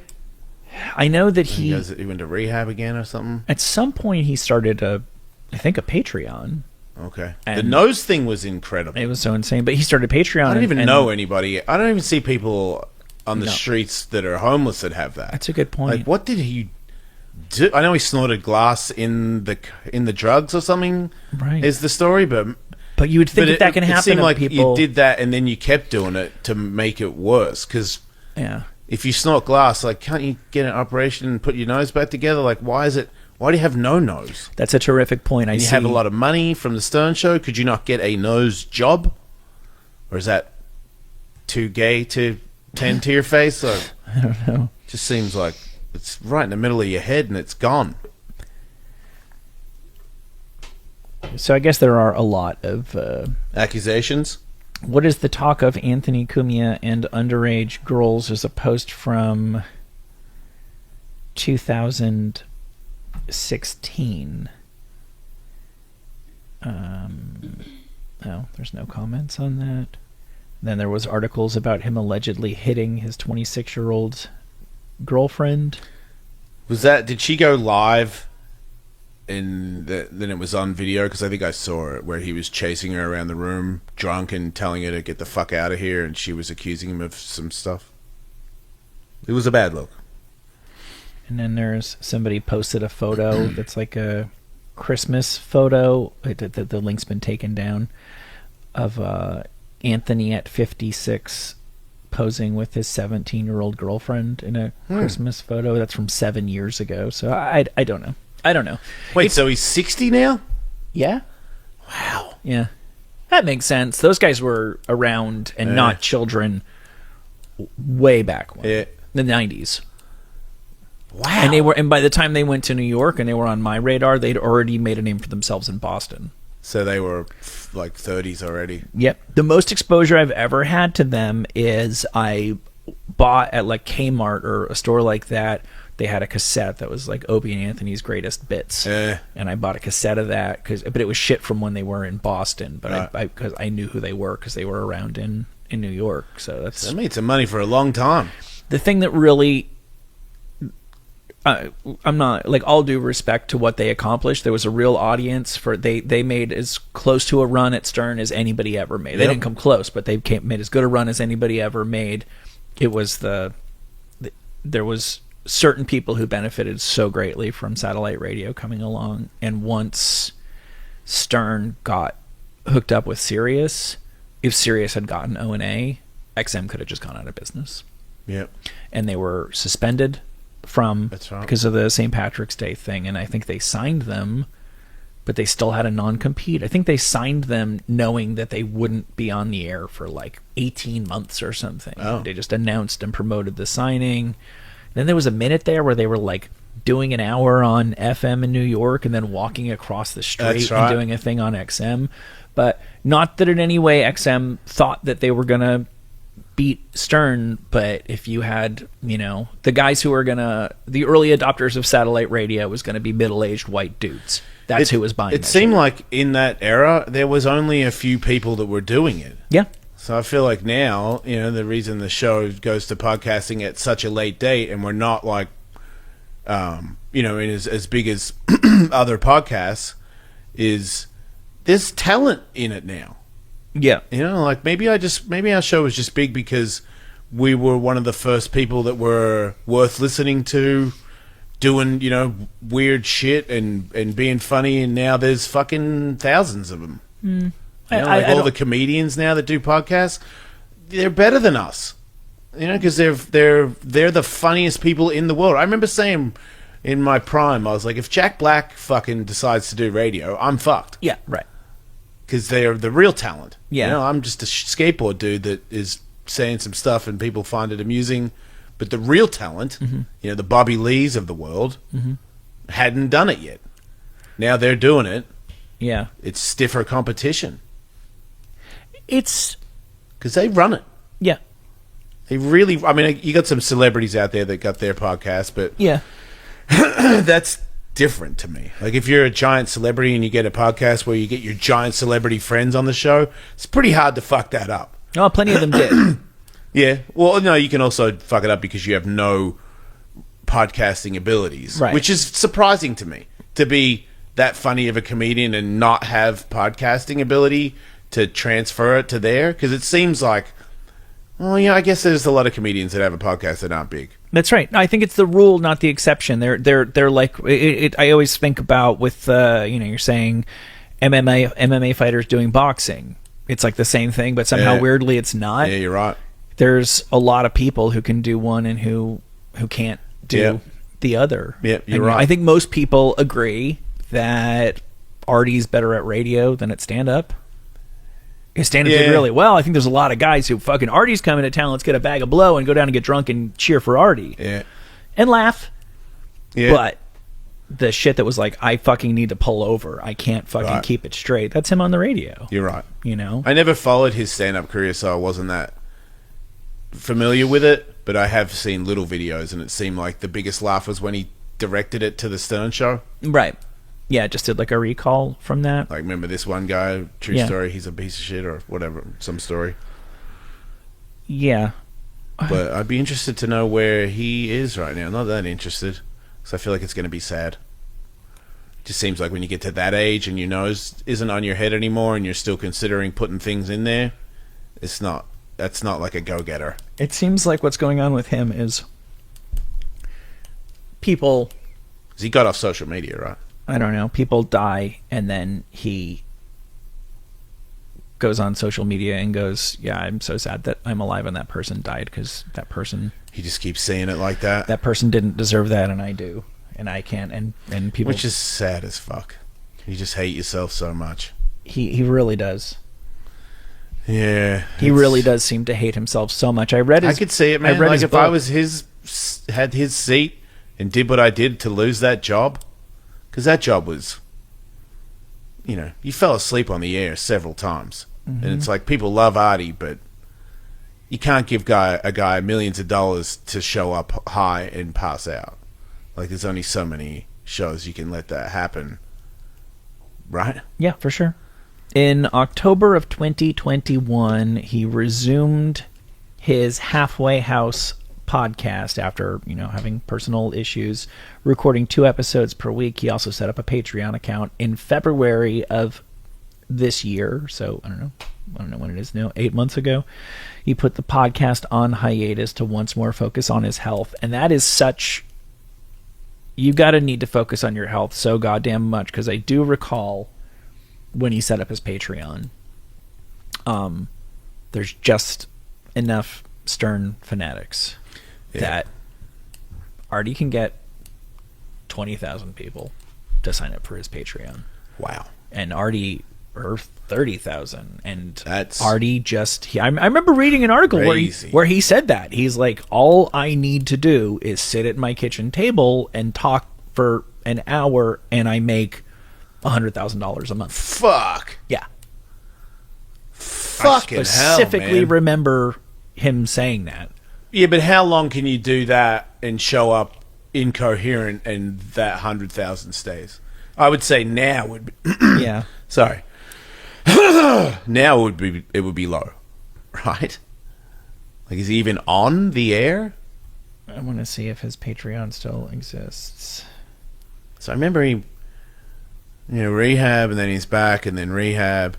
I think he might have posted like I'm disappearing for a while. Seems to be his MO is I'm disappearing for a while. But I don't think he came back. I think I follow him. I haven't seen anything from him. I don't hear about him No, you don't. at all. No, I think Does he do stand-up? I think he is just trying to. It's not a bad idea. Not Like if dying. because it's stand-up and you're that much of an addict and you go Yeah, you to do can't. stand-up, it's just drinking and smoking and everybody's Mm-hmm. on drugs. And if you're really on the cusp of I'm going to use again, Yeah. that sounds like the worst place you could go. Yeah, even if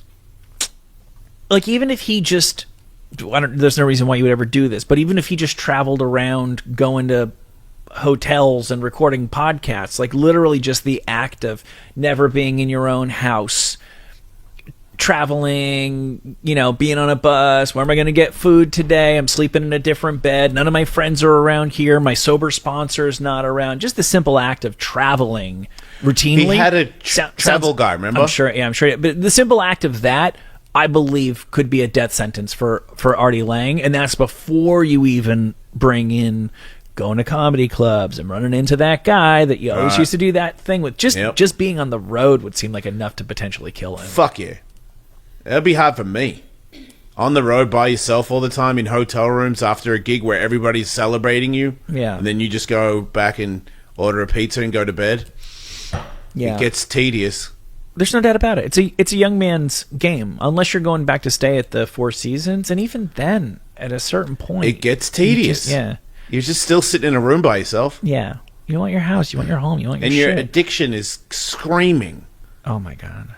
It's just like, what are you doing? You could go to there. You could make one call and you could have this and that. Not to mention endless amounts of money in your bank account. Yeah. Knowing that you can get anything at any time at the touch of a button. Yeah. And you are not like, I think that sometimes, like with no alcohol and everybody else is having fun and cutting loose, and I just can't get in it with everybody because they're all loose and I'm not. Like my birthday, take some Kratom. It's like, Kratom fucking sucks. Like, if you want to get high, fuck Kratom. Yes. You get high on Kratom because you're fucking desperate, which is what I am.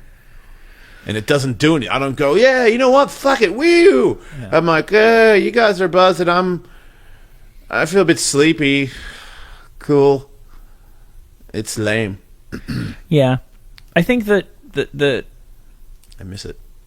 drinking, Fuck yeah. there's nothing. I miss all that shit. Especially right now. Which is probably a good thing. Because I'd probably use the shit out of everything right now. Yeah. I want to run. Yeah, sure. I don't want to face it. Right. It's hard because I am sure at points in my life I fit a clinical definition for an alcoholic, but I don't. I remember you saying that. Yeah, but I don't think. Well, it was just never messy. To me, an alcoholic is but you could be a functional alcoholic. I know, I agree, and I think that you are kind of because you find it difficult to not do it. Exactly. And that's when you don't have it under control. But the scale, and your scale is low. And when you say I'm going to have 2 tonight, and instead you have turns into 20. 4. Oh no, I'm not that guy. But when you have 2, and then instead you have, I might have been when I was like 22 years old, but that's a little different. But more and more as time goes on, it's just that I can feel tomorrow morning tonight. Right, I can that's just common sense. feel enough of tomorrow morning tonight, and while I'm having the drink, I can feel the tiniest little kernel of the nausea I would feel tomorrow if I stayed on that. Yeah. And it doesn't make me perfect, but it's made me a lot better, and I'm for the most part pretty comfortable with the decisions I make in regard to substances now. And I think I have to think the difference between you and Artie is they know what Sunday morning coming down feels like, but they trick themselves over and over and over and over again that it's somehow going to be different this time. Yeah. And you just get to the point where you're like, maybe I needed to beat my head into the wall 5,000 times, but the lesson finally, and it's not that Artie doesn't know, but there's some other thing that clicks in that just goes, but this will be different. He has no kids too. Yeah. That helps. Yeah, you're right. So I feel like that slowed me down. Like, I'll fuck up every now and then when I was drinking and wake up and be like, dude, this is a hangover that is irresponsible. Yeah. Oh, kid hangovers. But with no kids, I could be, I could do drugs and be like, I'm not even fucking here today, and that's fine. You're right. But instead, I would do like a light addict. Yeah. Which would be drink fucking a bottle of wine instead of a glass. Yeah. And because I'm in my 40s at the time, I would feel like dog shit. Yeah, that's right. Yeah, I threw up. Why would you do that? I threw up at my daughter's fourth birthday. Pretty much. We went and from stayed. Drinking. Yeah. Good for you. Yeah. But why drink fast on a 4-year-old's birthday? Because I don't vomit the night of. I vomit the morning. Oh, okay. Yeah. But you just had so many casuals that day that it made you vomit in the morning. Yeah, the night Were before. you slushy that night? I didn't think so, but yes. Oh, you got reported Yeah. the next day? Right. We went and stayed at a hotel, and it was one of these places where when they pour drinks, you can tell they have to like measure the shot like an airport. So they were like really, really weak. Yeah. So I guess I had too many of them, and I also I don't mix stuff up. I'm pretty much beer, one whiskey at the end of the night. But instead, I was like, oh, they have a cocktail menu. So I had one of those while we were in the pool, and I got a beer when I was on the way back up. And while I was waiting for dinner, I got some other weird cocktail. Yeah. And it wasn't that much. But yeah, we stayed. Sugar. Yeah, we stayed at a hotel that was. We didn't go to Disneyland, but it was across the street from Disneyland, and you could see the fireworks at night. So I got dinner and brought it back to the room so we could watch the Disney fireworks. And the next morning, I told my wife, I was like, I fucking barfed this morning, and she's like, yeah, when you got back from bringing dinner down, I was like, whoa, look at this guy. Here comes our first physical challenge. I got to piss. Yeah. We don't have anybody. So good luck, Katie. And No pressure at all. I'm kind of enjoying just hearing the natural acoustics of Jason wandering off. I wonder if we're very, very quiet, if we can hear the sound of urine on porcelain splashing through this empty home. I swear to God, I can hear him pee. I can hear him. Yeah, well, you can. If I can hear him, you can. I'm sorry because I know he's not. I do apologize. He's not peeing loud enough that you guys can share in the excitement and satisfaction of this moment. But yep. So you guys are living. You guys are living like junkie squatters for how long? Well, not just yet. The fucked up part is we're not done packing our house up. There's so many things that have been happening and coming up and meetings, and so I haven't just had like a whole day to stay home and pack for a while. So, Usually, it typically takes more than one day. yeah, I mean, I've been going at it. I've been going like room to room and stuff, but I still have a lot left to do. So tonight is crunch time. I'm gonna make a big pot of coffee. I wish I did Coke, honestly, because I would rack it up to pack this house. I will. I don't have a lot of good things to say about cocaine, but it might be the ultimate packing drug. Yeah, really? rack it and pack it. I can't move if I do coke. Oh, really? I just keep doing coke Oh. and smoking weed. Oh, yeah, then that's not going to work. No, I would not pack anything if I did coke. I also find Kratom to be a pretty, like, uppery kind Yeah. of thing. So, Danny Way texted me the other day is he is making his own kratom drink. Yeah. In and his he- bathtub. why is it in his bathtub?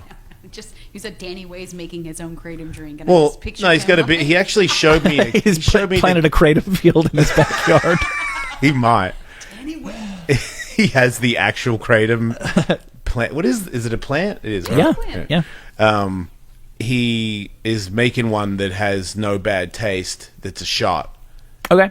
or maybe even like it looks like a Red Bull can, Yeah. and he's going to put other stuff in it as well, like different ones that have CBD or I don't know, Kava. but they don't taste bad. All right. So that's his angle, and he's pretty experienced when it comes to kratom. He's the one that put me onto the Feel Freeze, I see. so he does know a lot. And he's kind of like those things taste like shit, and fuck those guys. Like I make my own thing, and it doesn't. It seems like a good idea, and kratom is kind of like a new thing that it depends on who you are. I feel like there's a lot of money in that. Kind of like weed right now. Like if you had the money to start a weed business, Yeah. it'd be pretty hard to fuck it up. Oh, really? The weed thing to me, as a total outsider, seems pretty super saturated. I think it was a few years ago that celebrities were like putting their names on. The Bob Marley family has some weed and shit like that. Kratom, I don't know that anybody has really like grabbed though. Like become Yeah, the there's no name that's there's taken no over Coca-Cola of right. Kratom, right? I know Tyson does really well with his weed, and he has the ears now that have got a little piece bitten off. I guess he gave Tony a bunch of shit, and I was like, give it to me, and he didn't. Why Give it to not? I don't know. I think somebody else got it. I know. I was Who? like, dude, Who who does is Tony your know? I know. who's your best friend weed guy? Right. It's me. It's obviously Who the you. fuck did you give it to? I wanted those ears so bad. You could probably buy some. Oh yeah. Well, Yeah, well, maybe you can't. another day. Yeah. Yeah, right. Maybe this is to everything there is the season, and this may not be the season for Mike Tyson weed ears. Oh, fuck me. Maybe for Christmas I'll get you Get some weed ears. ears. Yeah, that moving thing, man, I get it. We did it so many times, and now fucking bury me in my home. Yeah. It's the worst. The only way I see myself moving is Katie, I turned you up. Can you talk? Yeah. Why was I kind of quiet? a little bit. Somebody said that they could barely hear me. Moto Kenzo, what's up? What microphone are you? You're not 4, No. or there's 4 in here, and then are you 7? I have no idea. Let's Steven set it up. talk. I'm talking. Maybe for Christmas I'll get you guys a label maker. Talk. Hey, that would be There you go. great. I believe that's you. Is Is it that not? me? Did you go up? Maybe you just got more on the mic. Okay, I'm gonna show you guys. I'm this far away from my microphone, so if you're toggling with anything right now, I think we'll be able to tell if it's making a significant difference because I'm not moving my head. We can also figure this out. We're Yeah. we're in the Yeah, home yeah. stretch, right? Yeah, we could Oh, do it boy. off air. Yeah, I don't know. I don't know. Yeah, that's my new saying. I don't know. Because I don't know. Yeah. I don't know anymore. Big Maybe deal, I man. never did. Life ain't nothing but tough muffins. That's what I say. That's a t-shirt I don't want to wear, but I should. I guess Artie Lang's probably doing worse than me, so. There's no doubt about that. There's absolutely no doubt about that. What were the other things that I sent you, Katie? There's some IG video. Yeah, the cringy video. Yeah. Some Forgot. a cringe compilation. Let me pull that up. Try not to cringe. I'll try my best. Yeah, I don't remember what I sent. I haven't watched it, so it's going to be a surprise for everybody. Amy's main lover is a humble fairground ride called 1001 Oh, yeah. Oh, Nights. she's in love with the fairground ride. That's Yeah. fine. Good for her. You smell good. God, you smell so good. He's just so noble, so proud, so strong. I not only love him for his sexual attraction, I mean, we're not talking about fetish here. I love him as a mate. You make me feel so alive. She's very 1001 romantic. Knocked. Right? I can touch this guy as your counterweights descend. Amy's and your definitely a goggle girl, eyes. right? Yeah. That sounds like a man's voice. Yeah, that's what I thought, too. No, it's a lady. Sometimes big ladies that look like guys. I'm going more off the voice because her hair was cut like Sinead O'Connor, Yeah. short, and she was bigger, but I still judged her to be a woman, and she was identified as Amy. It just kind of sounded a little duty. Yeah, why She are looked a little duty. why are you folks in your community being such haters, and when will you extend the acronym to LGBTQ plus Ferris wheel? Right.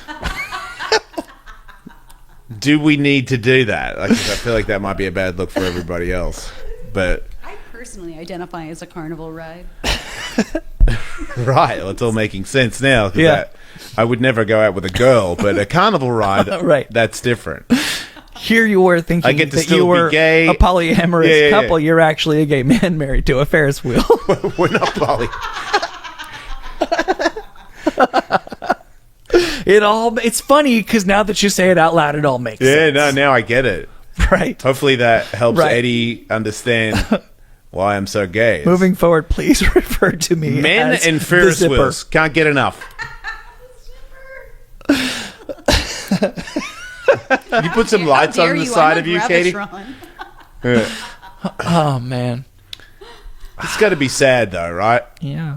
How did you fall in love with the ride? Like at first glance, or did it creep up on you? Oh, they'll be more than happy to tell you the story in my experience. Right? Did you always feel drawn to carnivals?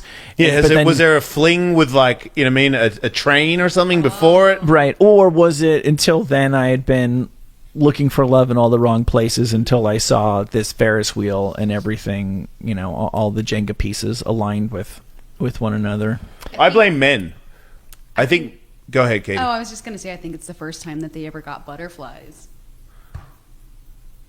No Was- one's made them feel that way. Oh, okay. So let's just And she had a really bad boyfriend to the point where she was like, I'm fucking a roller coaster. maybe. 'Cause that could happen. Men are disgusting. It's interesting to me that I never heard of anyone being in love with a ghost or an inanimate object, and then all of a sudden we've heard any number of But stories. isn't that just because there's video cameras and the world is viral now? Well, that is my Or was question. there not a bunch of people that were in love with Barnes back in the day? I would love to know that is the whole question. How many people felt this way before they knew that other people felt that way? Because it's a little tempting. Just I'm being open minded, and I would approach everyone in the world, her especially included, with nothing but openness and love and acceptance. And if what you're doing isn't hurt anybody, then what do I care? But it is If possible. she has sex with that ride and a kid walks by, that's doing That's a harm. totally different story. That goes for any of Amy's potential partners, limited though they may be. Do you think she has sex with it? Because she Yes. was making out with it in a way where I was like, No. this is going to go further. Any knot that fits has fit. Yeah. So what do you think she does sexually with it? A lot of rubbing. Maybe Do you think there's like a bowl of Yeah, I like think some so. sort of rounder bit that she can rub up on maybe? Yeah, I think also if you're just really into it, you could touch the thing and jerk yourself off, and that would be pretty good. And then, does she own the Ferris wheel? And if not, what sort of arrangement does she have with the carnies? Yeah, because if she's down there making out with it, that's not a good look, right? You can't Like if do there's that. a lady over in the corner and she's kissing the Right. side of the framing, You can't do that. What about is she jealous in an angry sort of way towards the people who ride it? right? Wow. Yeah, there's What if lots somebody of like issues. disrespects the ride? Like, so is she crazy? Are people like that crazy? Yeah. Okay, and it's not You could be crazy in a non-dangerous way, and then it's not quite the same, but it's still the right wording for it. it's just such a specific brand of crazy. Have there always been lots of people who have been crazy in this way and we just didn't know about them, or is it this Do you sort think of she does anything else crazy? Yes. Well, that's another thing. 'Cause then bet- that would kind of be like, yeah, you're crazy. That's why, because you're crazy. That's another one. I bet you if we put 10 people in like a Big Brother type scenario and didn't tell you anything except one of these people is in love with a Ferris wheel and you watched for a week, I'm guessing by the end, and it never came up, you'd still be able to guess which one was the Ferris wheel person. Yeah. Right. I found myself pondering She's going to bring it up. the other day, but even if she doesn't, Right. right, she's just going to be It's erratic. impossible. She's going to be some erratic in some other sort of way, because the whole, bridge marrying a taco thing, where does it end?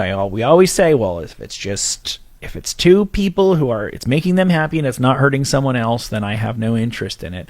By that definition, shouldn't incest be fine as long as people aren't having babies? Yeah, but they could have a baby, though. But if If it's two brothers, then they can butt fuck each other. But couldn't you just declare to the world, we are brother and sister, and we are fully in love with one another, and I mean, that's happened, right? And we're not hurting anybody, and so I want to marry my sibling, and I'm fully consenting to be sterilized because no, we should not have kids. I'm okay with it. I think I am too, and I think in saying that we just became the libtard thing that Oh, yeah. that people might have a right to be afraid of. Yeah, because when somebody doesn't get hysterectomy or whatever the fucking thing is called, I'm and then opposed they to have that. a special needs baby because they're brother and sister. Yeah, That's I'm opposed to that. yeah, me too. Right, that's where I draw the line. But if you got nobody to love and your brother loves you like that, Yeah. and you live out in some small town and all you do is, you go to work and then you come home and you fuck your brother, I guess that's okay. It sounds weird, but I guess it's okay. It's not hurting anybody, right? Yeah. France, I believe, recently punted on an opportunity to make incest explicitly illegal. It was not. I don't think it's like legal, but it wasn't illegal. And I think they reviewed the law, and the only thing that they changed is last I saw, it was what was expected to happen is it is illegal to be in an incestuous relationship with a parent, because they said the nature of the relationship is that there's a power imbalance. And even if you're 30 and your parent is 57, you still can't say, well, no, I'm going into the, it's like we can't be sure that your parent doesn't have some weird grip on your mind Oh, where okay. you're not really all there and agreeing to this, which makes sense to me. What inanimate object would you Oh, I love this. want to have a relationship with if you had to? Oh, I really like this. Because I don't feel like that roller coaster is that horny. No, it's terrible. No offense to her. Way down on the bottom of the list. Right? Because it just doesn't seem very convenient. It's in public. Like, you're never really alone with him. Mm-hmm. I feel like if you had like a Red Bull can, I mean, you could fuck that. You could take it home. It can't be a sex doll, right? That's sort of cheating. No, yeah, it's cheating. I don't want to fuck a car. I don't understand why anybody touches an exhaust pipe to a car sexually. It's horrible. That just makes no sense. I'm going to go ahead and say it. That's weird. Maybe a motorcycle, because you motor could ride it. running, Yeah, yeah. you can ride it, so you guys can ride and be free together. And you can jerk off while sitting on the seat. That's right. And it'll vibrate your taint. That's hot. I could understand somebody who jerks off while driving slowly on private roads. Mm-hmm. You don't even need, and even if you're like, yeah, I mean, I'm like thinking about chicks, but I'm also just kind of thinking about how fucking rad it is that I'm riding this motorcycle right Yep. now. If you want to call that a sexual attraction to motorcycles, well then so be it. I can respect and understand that. I just, yeah, being actually sexually attracted to in a relationship with a motorcycle, I feel like I could do better than that. I keep thinking of like What? fur jackets and stuff. What would you do with a fur jacket? I could rub it on my balls. Oh, yeah. The furry bit. Yeah. You'd want to come on it. I Or wouldn't you'd want have to. to wash it. I'd fuck it up. Can you wash fur? Man, that sounds so stupid. It's not What gonna about be a the same. leather if you, jacket? If you keep, no, I'm not interested in that. Fair enough. But I still feel like I'm thinking about What about a rock climbing wall? a sensation. It's got a lot of nubs on it. Yeah, no, those are some of the least sexy Fair things. enough. I went on a date to a rock climbing wall one time. What a terrible date. Yeah. God, I hate that. Yep. That sounds like such a my first idea date was- my fucking idea- it was. reality TV fucking thing. It's exactly what it was. Is I was out here and I was dating more than usual, and I had just had enough, like sitting there with a beer with somebody, going, "Oh boy, this isn't really working." And I was like, "Right, if you do an activity together, Yeah. you have shit you have to do together. Yeah, it just yeah. starts the conversation." Yeah. But that is one of the lamest things I can confess to. Is I think I got a Groupon for a rock wall date. Oh. Yeah. Yeah. What about a kitchen? I could make love to food.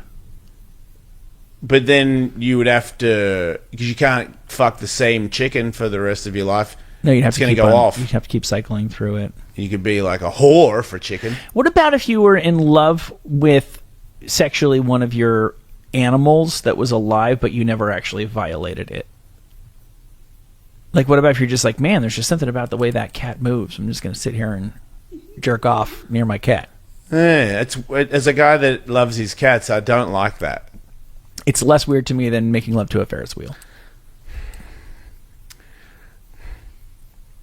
I guess as long as you don't pump the cat, Yeah. then yeah. That's definitely where I draw You the could line. say shit to the cat. He doesn't understand. No. They really, really If you don't. touch his vagina That's or totally- whatever, that's not I'm cool. out. Yeah, you got to get out of here. I mean, I touch my cat's dick, but just being funny. My dog's dick It's not touches, even a dick. It's so touches my weird. leg. Yeah. It's like he's really more balls than dick. Yeah, I gotta make the appointment to get my dog fixed. He doesn't even have any balls. It's just a confusing pouch cats have. Yeah. That whole package seems wrong. Yeah, I wouldn't do that. But maybe like a really cool car, like a Lamborghini or something. 'Cause that's like a really, you know, I mean, a Ferrari. It's like a hot chick, but it's a car. And you can be like, I really love you, car. You know, like I'm gonna, you know, come on the seat. Mm-hmm. It's leather. You could wipe it off. You could jerk off on the hood and shit. I feel like if I had to be sexually attracted to a car, the closest I could come would be sort of like a Barbie Corvette kind of thing. I had a threesome with the Lamborghini once. That's cool. I don't think the Lamborghini was turned on. Yeah, they're not really willing participants. Yeah, it just sort of sat there. Yeah. That's fine. But fucking on a Lamborghini is cool. Yeah, that's great, but it's not because the action. How do you really describe that?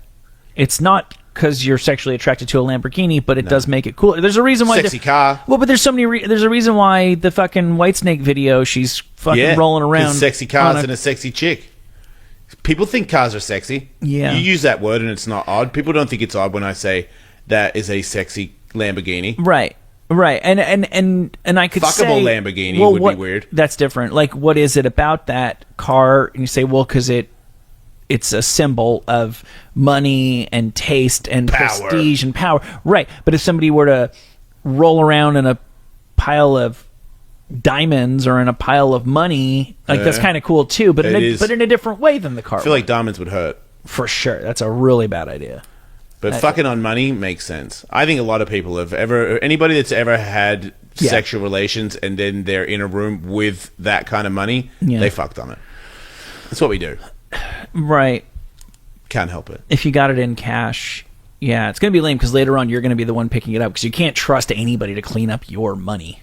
That's an insane thing to do. Well, if you had it in those big, like Conor McGregor, when you go to the bank and it's like a big stack of cash, Yeah. it's all like tied together. Oh, right. You can fuck on that. I'm picturing loose bills. I remember Jerry Cantrell from Alice in Chains saying that the second he got a platinum record, they just put lines on it.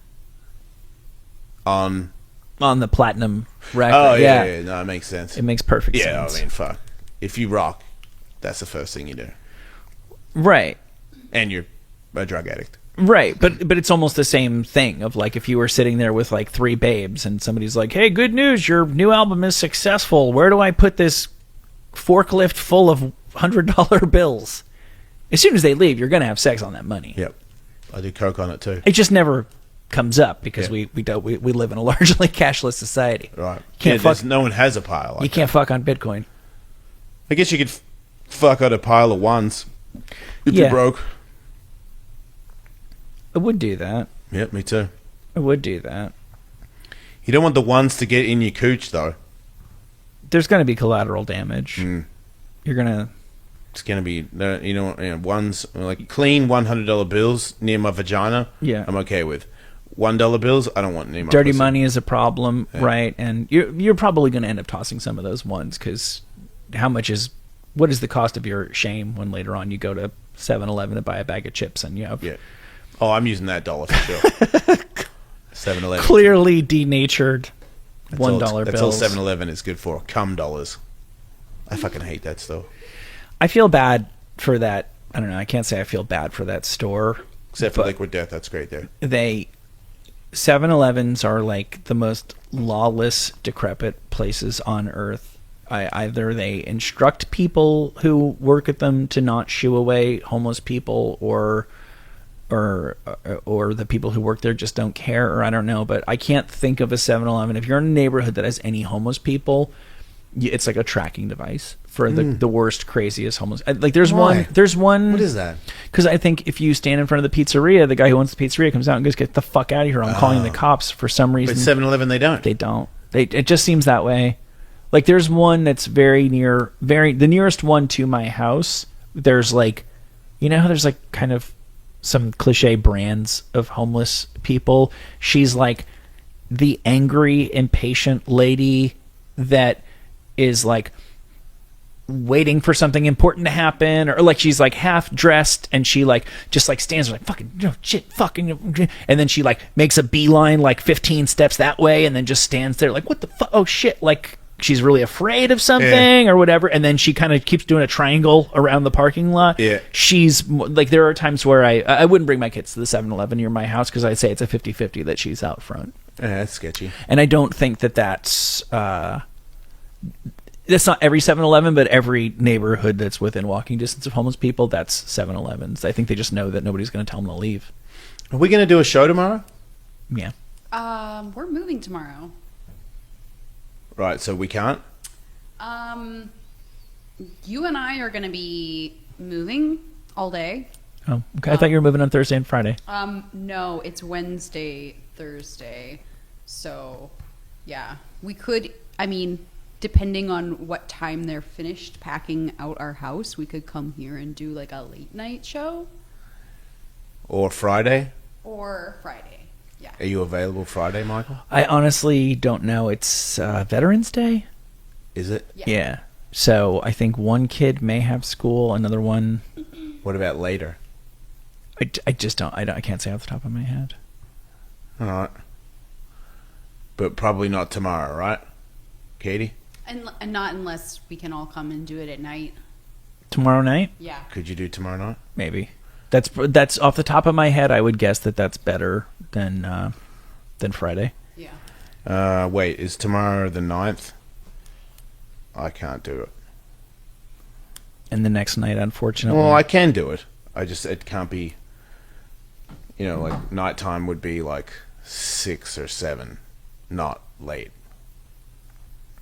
Are you going to be done with your move and shit? We can figure this out off here. Yeah, I guess I'll just keep you guys posted on when we're in the house and that we can do a show, but as soon as I'm in here and I don't have to help movers, I'll do a show. And if Tully's around, he'll do it with me. But I'll try and get at least 2 shows out by Friday. Mm-hmm. So hopefully I'll be just in here and I can do a show at night. Because we do have a studio. We can go on whenever we want. So, Yep. I'm doing my best. I know some people don't think I am, but I really am trying. So, it'll all get sorted and the dust will settle and we'll be where we will be. I think on Thursday, I think it's this week, my son had wanted to see the new Top Gun movie in the theater. I saw that. And we never got around to it. And they're showing it with the producer, Jerry Bruckheimer, who made like some of the most ludicrous action movies of the 80s and 90s, on Thursday night. And I think I already have a date to take, although he's sick right now. I don't know. We'll figure it out. Someone said it's supposed to rain tomorrow. Never mind. No longer supposed to rain tomorrow. That's my knowledge of the local rain forecast. Yeah. I mean, I called the movers and said, so are we doing Thursday, Friday? And they were like, no, Wednesday, Thursday. So that's Okay. what we're doing. All right, everybody. Stay on my social media to be updated on what the show is doing. I'm really sorry to everybody. I know I've let everybody down, especially Kevin.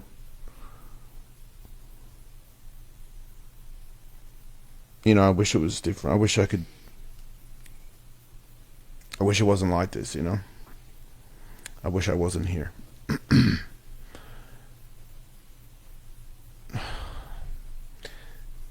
Yeah, no, seriously, Fucked. I am fucked it. I am sorry too. I don't think you fucked any.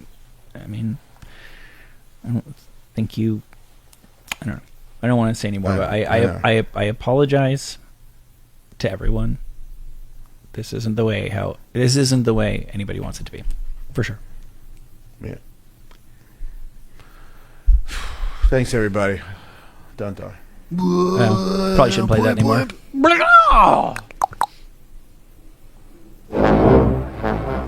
Probably can't play that anymore. You can play the intro. Wait. Say some stuff. I'm really sorry. Your nails look terrific. My daughter did my nails. Is she any good? No, she's horrible. Luckily, I did hers. We went back and forth. Luckily, her nails, her nail polish comes off under water. Oh, wow. Yeah, That's nice. easy come, easy go. Yeah, I need that. Jason's daughter did his nails too, but it's gel and it does not come off. They don't come off. Yeah. You have to like tear pieces of your fingernail off. Oh, I see. I do not do gel for that reason. Yeah, no, my nails. I didn't want them for very long, but I did want them for longer than until the next time I wash my hands because I have 2 sick children. So that was about 5 minutes later. Oh, yeah. Yeah, my fucking nails were sparkly as all. Play your cards right. Maybe I'll show up with that shit next time. Does he also have the foot and mouth? No, he doesn't. She went home sick on Friday. There's 3 different things that have happened. What she has now isn't what she had on Friday. Like, I don't feel like I'm fucking living in reality. This whole week feels like a dream that I'm going to wake up from. Same. Yeah. But next week, regular schedule. Regular schedule. Everything as regular as it can be. I have the most significant hemorrhoid outbreak that I can recall having since the first time I got them in high school. Oh, wow. Fuck. Yeah. That's some bullshit. It is. It really is. Preparation H is some preparation bullshit. Yeah. When you've got flaming ones, they really don't do Doesn't that do much. a goddamn What thing. about the one that you put up your butt, the little bullets? That helped. But you don't get those. You can't just go get those. Don't you have to get a doctor to prescribe? Such bullshit. Aren't they like like tufts or something. Because when I was a kid, I grew up in They're like little gel bullets, and if you don't get them in your ass quick, they melt in your hand. Oh wow! When I was a kid, there was lots of ads for like Rolaids and hemorrhoid relief. Guys were all like Archie Bunker guys that just like ate cigars for lunch, you know. So I remember they used to have these, some suppository Tucks, things. right? Tucks, that's what Yeah, it is. yeah. Thank you. Because they'd show them like they'd wrap them in a thing, and then smoke would come out of it, like it had just put out the fire. I remember we had a cat, like a barn cat, that was black and white. My brother wanted to name him Tux because he looked like he had a tuxedo on, and my parents were like, "No, Tux is hemorrhoid cream." Yeah, right. It's like when AIDS used to be diet pills. What? AIDS, when I was a kid, were diet pills. They were little like caramel chocolate things. And, Oh, they were. I saw it. Yeah, yeah. AIDS, And my friend's mom, my friend's mom's cute aunt Candy. We were like, "Do you have AIDS?" And she's like, "Yeah, I have AIDS. You want some?" Ah, Hell yeah, the '80s, baby. hey, AIDS made you lose weight. That may have been during the Chicago Bears Super Bowl Shuffle Super Bowl. That's how '80s that was. Take that, Stranger Things. Damn. A lady named Candy tried to give me AIDS while I watched the Chicago Bulls win the Super Bowl. '80s. Classic 80s. What happened to my woodsman? Oh my god. We're unprepared. Well, wait. Yeah. Don't die. There you go.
Thursday is the move-in day. It's gonna be a lot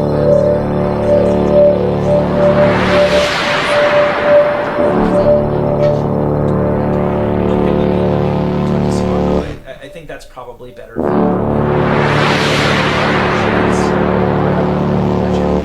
She's just really getting crushed with what she has in Germany.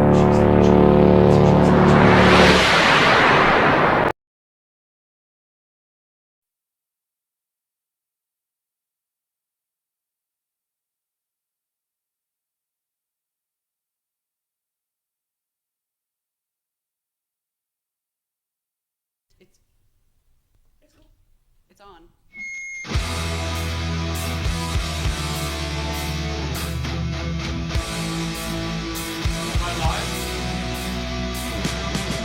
My balls is totally moving, doing it grooving. Now can we get back up?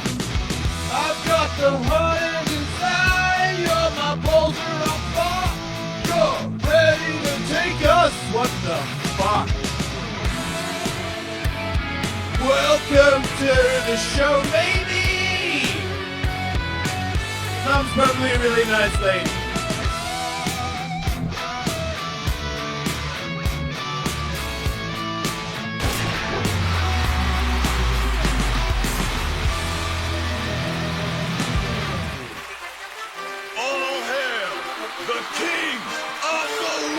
How about it now? The King of the West. I'm definitely one of those. Hey. All right. I think we're on.